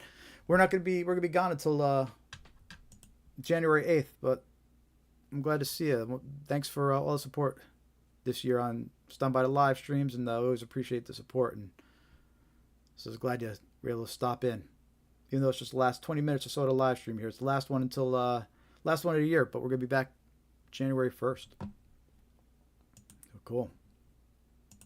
And happy holidays to you and all that. Happy holidays, happy New Year. But yeah, let's see. So the scam tracker map. These are all recent reports, all within the past 2 days. Not within, but 2 days old on the 16th. All right, so let's take a look at what people are reporting and see if they're scams we talked about or if they're worth talking a little bit more. All right, so let's see. This one right off the bat mentioned Zelle. I mentioned subcontractor. I don't really do the subcontractor scam type stuff. Let's see. Let's see what it says, though. You know what? The site's going super slow. I hope we might not. We'll see how this goes. If the reports keep on loading this slow, maybe, we'll see. We'll cross that bridge when we get there. I received the email from who we thought was one of our subcontractors stating they wanted to be paid by Zelle instead of our paper checks. All right, you know what? This is a good example anyway, right? Because whether this is an individual or a business, I don't know which one's getting targeted, but this type of scam affects both, whether it's a business or an individual like yourself, right? They got an email. It impersonated a subcontractor they use, right? Whether it's a subcontractor you use for your personal stuff or for a business, right? And they said they wanted to be paid in Zelle instead, right? And they tricked the person into paying them with Zelle, actually paying a scammer instead of subcontractor. They think they're paying the subcontractor, but they got tricked by an email that impersonated the subcontractor. So it's just a good example of an email scam to be aware of. Any email you get could impersonate anybody. A subcontractor, someone you work with. Facebook was disabled and an official looking page popped up and directed me to call. Oh, good. Let's see what this one says. A social media scam. It was important to be aware of social media scams. All right, so this person says, Facebook was disabled and an official looking page popped up and directed me to call a number. This is not an official Microsoft number according to White Pages phone lookup. It is not identifiable, so I'll wait an hour and see if I call. I don't know. So look, I can tell you right off the bat, Facebook's not giving you a number to call because I've tried to reach them before and they don't give you a number to call. So this is a scam on here that says this. So if you get some kind of pop-up saying there's a problem and to call Facebook, don't trust it. I wish they gave more detail. And then they mentioned Microsoft too. So this person was getting targeted. Look, at the end of the day, it sounds like a tech support scam. Some kind of fake pop-up claim to be Facebook, right? And telling you to call a number. Don't trust it. Real estate scam. Received email we thought was from Davis County Abstract LC asking to send closing cost payment. Another fake email scam. You know, it's the end of the year. People are trying to do their collections and get everything they can in, and people are trying to make their payments for tax purposes, get things paid off. So scammers are targeting them with fake invoices, They think people are going to rush to pay them, before the end of the year if they get them. So that's the last couple weeks of the year. So there's a lot of these fake invoices going out. That's what I think's going on. There's a lot of fake invoices going out because it's the end of the year, and they know people are in a rush to pay invoices before the end of the year, especially if they're going to claim it or whatever on their taxes. Let's look at this scam. This looks interesting.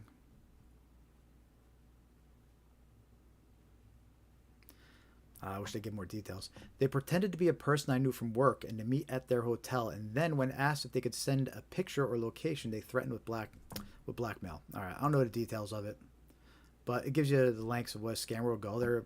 They'll literally impersonate your loved ones, right? Let's see what this next batch of scams here says. These are all from the 16th. For anybody just joining, we're just looking at some recent scam reports on the A's Scam Tracker map. ARP Scam Tracker. Business imposter scam. This person called me stating he was called from my local TV service. Okay, let's see. This might be that gift card promotion scam we were talking about. Let's see what this report says. This person called me stating he was calling from my local TV service, and when I asked him to repeat what he was saying, he started calling me foul names, yelling and screaming at me. Okay, well, I wish I had more details, but if somebody's calling you up, yelling and screaming at you, it's probably not your TV provider. Let's look at the next report.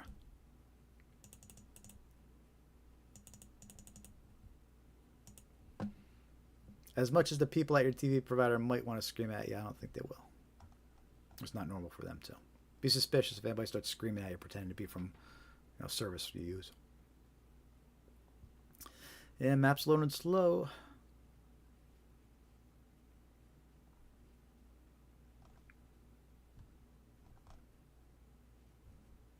Must be a lot of people on the Scam Tracker map this evening.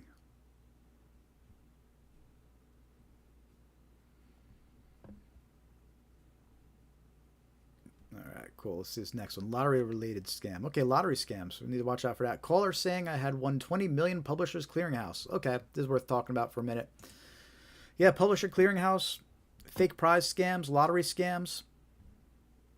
Right, there's another common example here. The caller says, I had won 20 million Publishers Clearinghouse and a new BMW. All I had to do was pay delivery fee. Claimed my number had been given by CVS. Yeah, so that's what they do. They claim you won all this prize and all this money and everything. You just got to pay a big delivery fee. All right, well, guess what? You pay that delivery fee, your BMW and your 20 million never arrives. All right, so it's all part of an elaborate scam. And they impersonate Publishers Clearinghouse. Very common. Lottery, fake prize scams, don't fall for them. And that's an active one. We hear about that one a lot. And again, all these reports we're reading, these are all from, right now, they're all from the 16th, 2 days ago. So they're all active. Could target you next. Let's see. Choice One Bank said that someone was trying to open a credit card in my name. Okay, cool. Let's look at this one. This is important. This looks like a good example.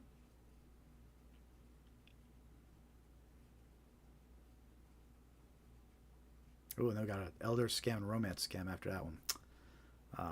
Gateway timeout. Come on, ARP. A lot of people are, must be a busy night on our website. Uh-oh.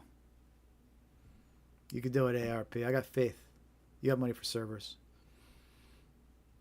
Your gateway could handle it. Keep going. I will not end the live stream this way. The final live stream of the year. Perseverance is the theme of the evening. We're closing out 2025 with some perseverance here. There we go. And see, now we got our report. All right, let's see what they said here. Choice One Bank call said that someone, and it's a good report too, so it was worth it. Good things come to those who persevere and wait. All right, Choice One Bank called, said that someone was trying to open a credit card in my name. He had a lot of information that is on my credit report. He had 7 of the numbers of my social security number, which I did not tell him if it was correct or not. He then went on to tell me about a program the government has now that helps seniors pay off debt, and that the banks are wrong still charging us the high rates because we have never missed a payment. He was transferring me to another person. This is where it got more fishy. All right, so he's got to continue here. I'm going to read all this because this is when we get good details about how these scams work. Right, but just to kind of summarize here, this is a bank impersonation scam. He got a phone call impersonating his bank, and they had a lot of information about him already. Right, they said someone was trying to open a credit card, but they knew things about him. They knew a portion of his social security number. They knew his name and a few other things. Right, and then there's an important point to remember there is that these scammers know things already about you. Right, your information's already been stolen from other third parties you've used. So they call you up. They already know what bank you used. They already know numbers of your social security number. They already know numbers in your checking account. They already know things about you, and they'll use that information to convince you you're actually talking to the bank, right? So don't fall for these calls just because they know things about you. You still have to hang up and verify. So this is a great report so far, but let's see what else happens. So the person claims to be from his bank, right? Has a lot of information about him, and then they transfer him over to a supposed service for seniors that's going to help them pay their bills, right? So seniors out there, watch out for this type of scam. Let's see what happens next. They wanted a payment to do a debt consolidation on 2 places on my credit card, but the card declined the cash advance. Oh, so he gave them his credit card. So red flags flash. I told them I think I need to think about this whole thing. We have an appointment with your info after first year. I can tell you about writing a book. There's so much more I could tell you, but I'll be writing a book. So just bear with me. I'm trying to see if he gives any more details here. I did find the government does not offer payoffs. Look, somebody calls you up out of blue like this, you can't trust it, period, right? They're it's kind of like the IRS tax forgiveness scam we talked about earlier. These calls out of the blue, they're just trying to steal your information or details. And it sounds like he gave them their credit card details and a bunch of information about himself, unfortunately. So, oh well. Watch out for these bank impersonation scams. They're a big problem. We talked about these earlier with phone calls, text messages, emails. Anything involving your bank, you cannot trust it. You have to call your bank directly. Well, even if the caller ID says the bank's phone number, you can't trust it. All right, so let's look at this next report. This one looks like it's a romance scam. The scammer was pretending to be in love with me, and I fell in love with him too. All right, so romance scam. I give him my information. It was a love scam. I now know what it's called. It's been going on for 6 months. He constantly asks and nagged me to send him Apple gift cards, right? This is exactly what we talked about on the red flag about gift cards, right? And we used romance scams as an example. The romance scammers, they ask for gift cards. One bank transaction and Bitcoins. We say crypto too, and ask for Bitcoins in this report. The side is paying me back when he returns home to the USA. So the scammer's like, I'll be home to the USA eventually. I'll pay you back then. He's in the army. Okay, so is that scam where they say he's in the army? Yep. That's a very common romance scam. She probably met him on a fake dating website. Or on a dating website. It's a fake profile. He claims to be in the military and the army. That's why he can't meet her in person for the next 6 months. All right, but until then, he's nagging for gift cards and saying he'll pay her back. He's deployed, has no access to funds on his own. He'll be home soon. Wow. So all in all, she sent him $6,000. All right. So that's a common scam. Don't send money to anybody you've never met in person. You really can't. No matter how trusting, trustworthy do people seem. And this right here is a classic example of a romance scam. In fact, bear with me. I'm going to screenshot this report. I'm going to save it for future talks about romance scams. Just bear with me 1 sec. But yeah, that whole army narrative where they say, in the army, that's why I can't meet you in person.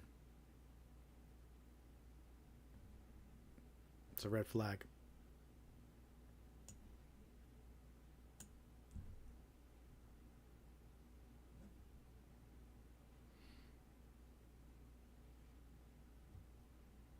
Just bear with me. I'm saving that report.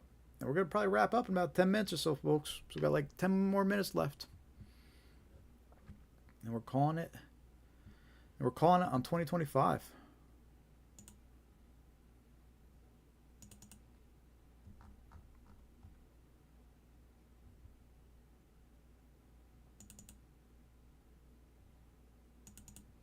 Just bear with me, saving this example of a romance scam. Then we're going to look at a couple more reports and we're wrapping it up.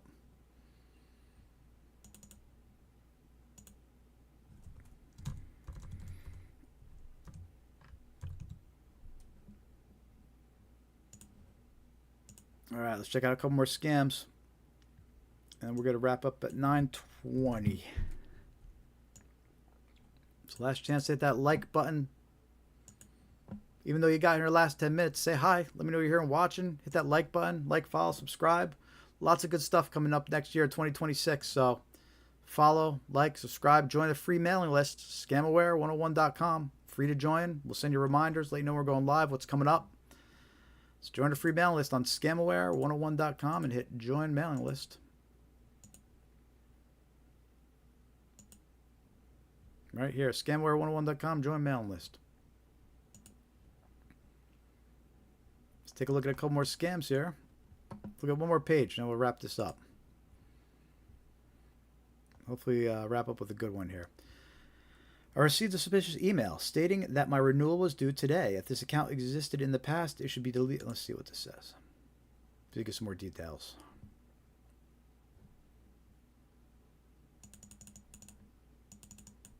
Wow, lots of details. Received a suspicious email stating that my renewal is due today. If this account existed in the past, it should be deleted. I know that my current account was paid. Someone's. This is actually one that claimed to be ARP.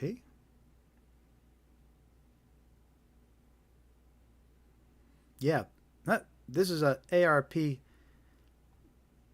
fake email reported to ARP in their scam tracker map.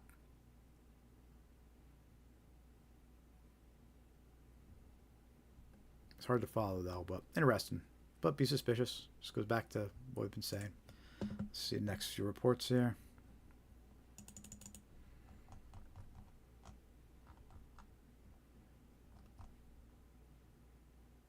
Offered to buy my home. Offered to give a cash price on the phone. His number is... Let's see if there's any details. No. Damn. I would like to get details on that one. Oh well. Next.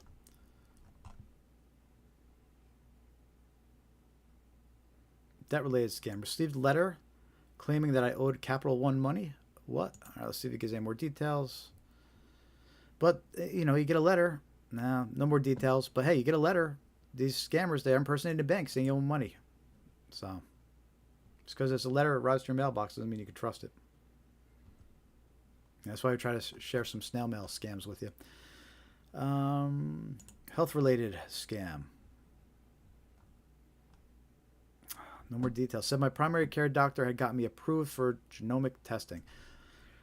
Then they don't give any more details. But you know what? I'm going to use this as a reason to mention these healthcare and Medicare scams real quick. If anybody calls you up claiming to be from your healthcare provider, your insurance company, Medicare, Medicaid, any kind of type of medical service, right? And they're asking you for your personal information like your Medicare number, your insurance details, and your date of birth, things like that. Don't trust it. Don't give it to them. Hang up. And if you're concerned it was real, call your doctor back directly. Call your insurance provider back directly.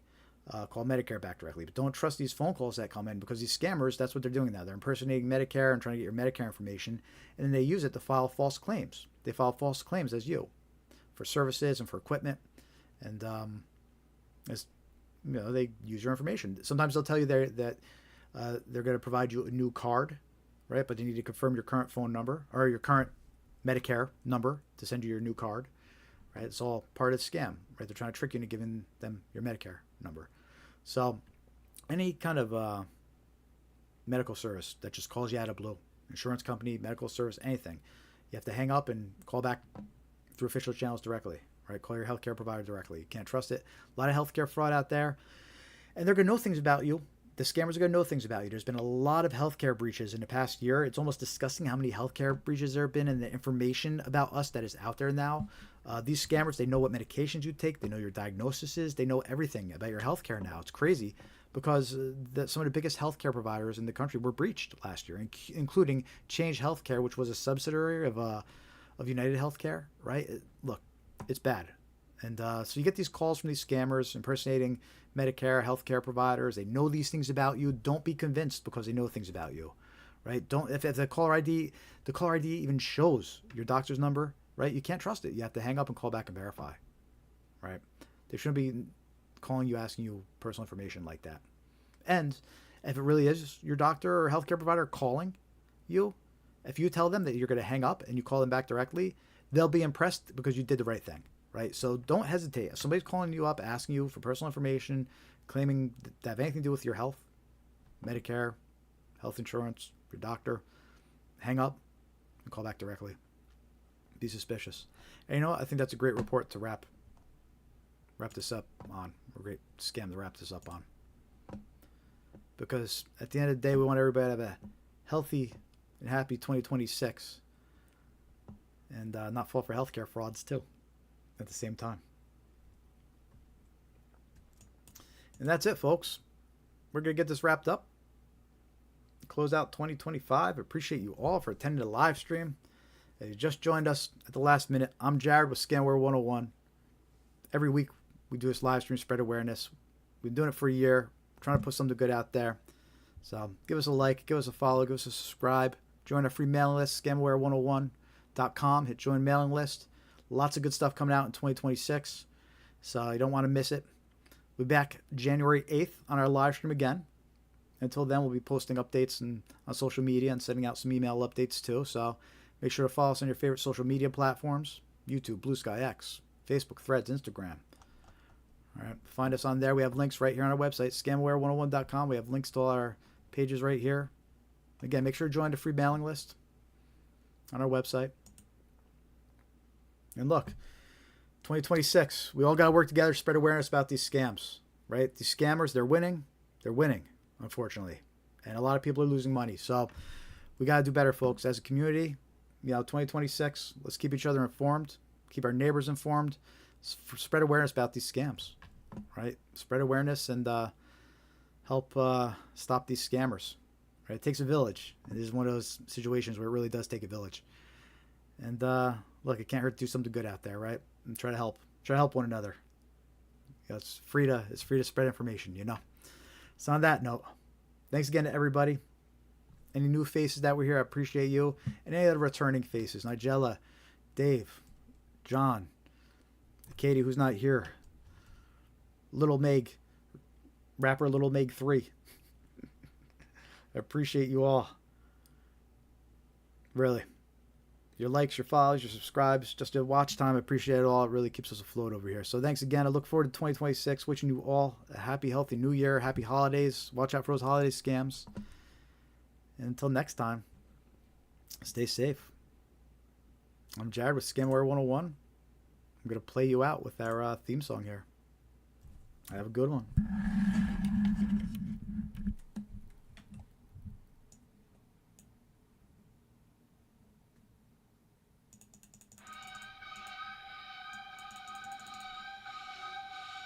Yo, it's Jared in the booth, spitting scammer with truth. They fishing in your inbox, man, they stealing your youth. Fishing emails, got that urgent in the line. Click that link and your bank account's not fine. Fake tech support, they call you at noon. Your PC's infected, yeah, they're singing that tune. Pick butchering scams, fat wallets to slice. Invest in the fake love, but you're paying the price.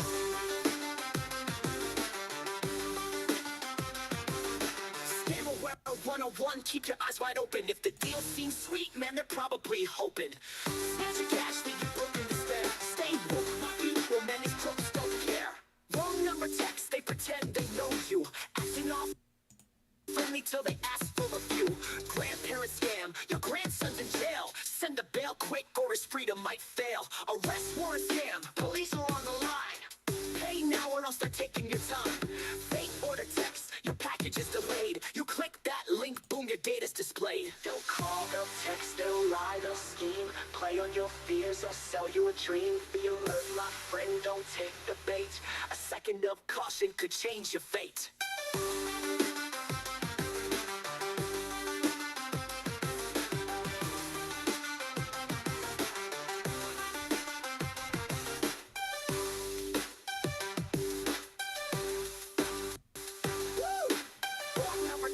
Pretend they know you, acting all friendly till they ask for a few. Grandparent scam, your grandson's in jail. Send a bail quick or his freedom might fail. Arrest warrant scam, police are on the line. Pay now or else they're taking your time. Fake order text, your package is delayed. You click that link, boom, your data's displayed. They'll call, they'll text, they'll lie, they'll scheme. Play on your fears, they'll sell you a dream. Be alert,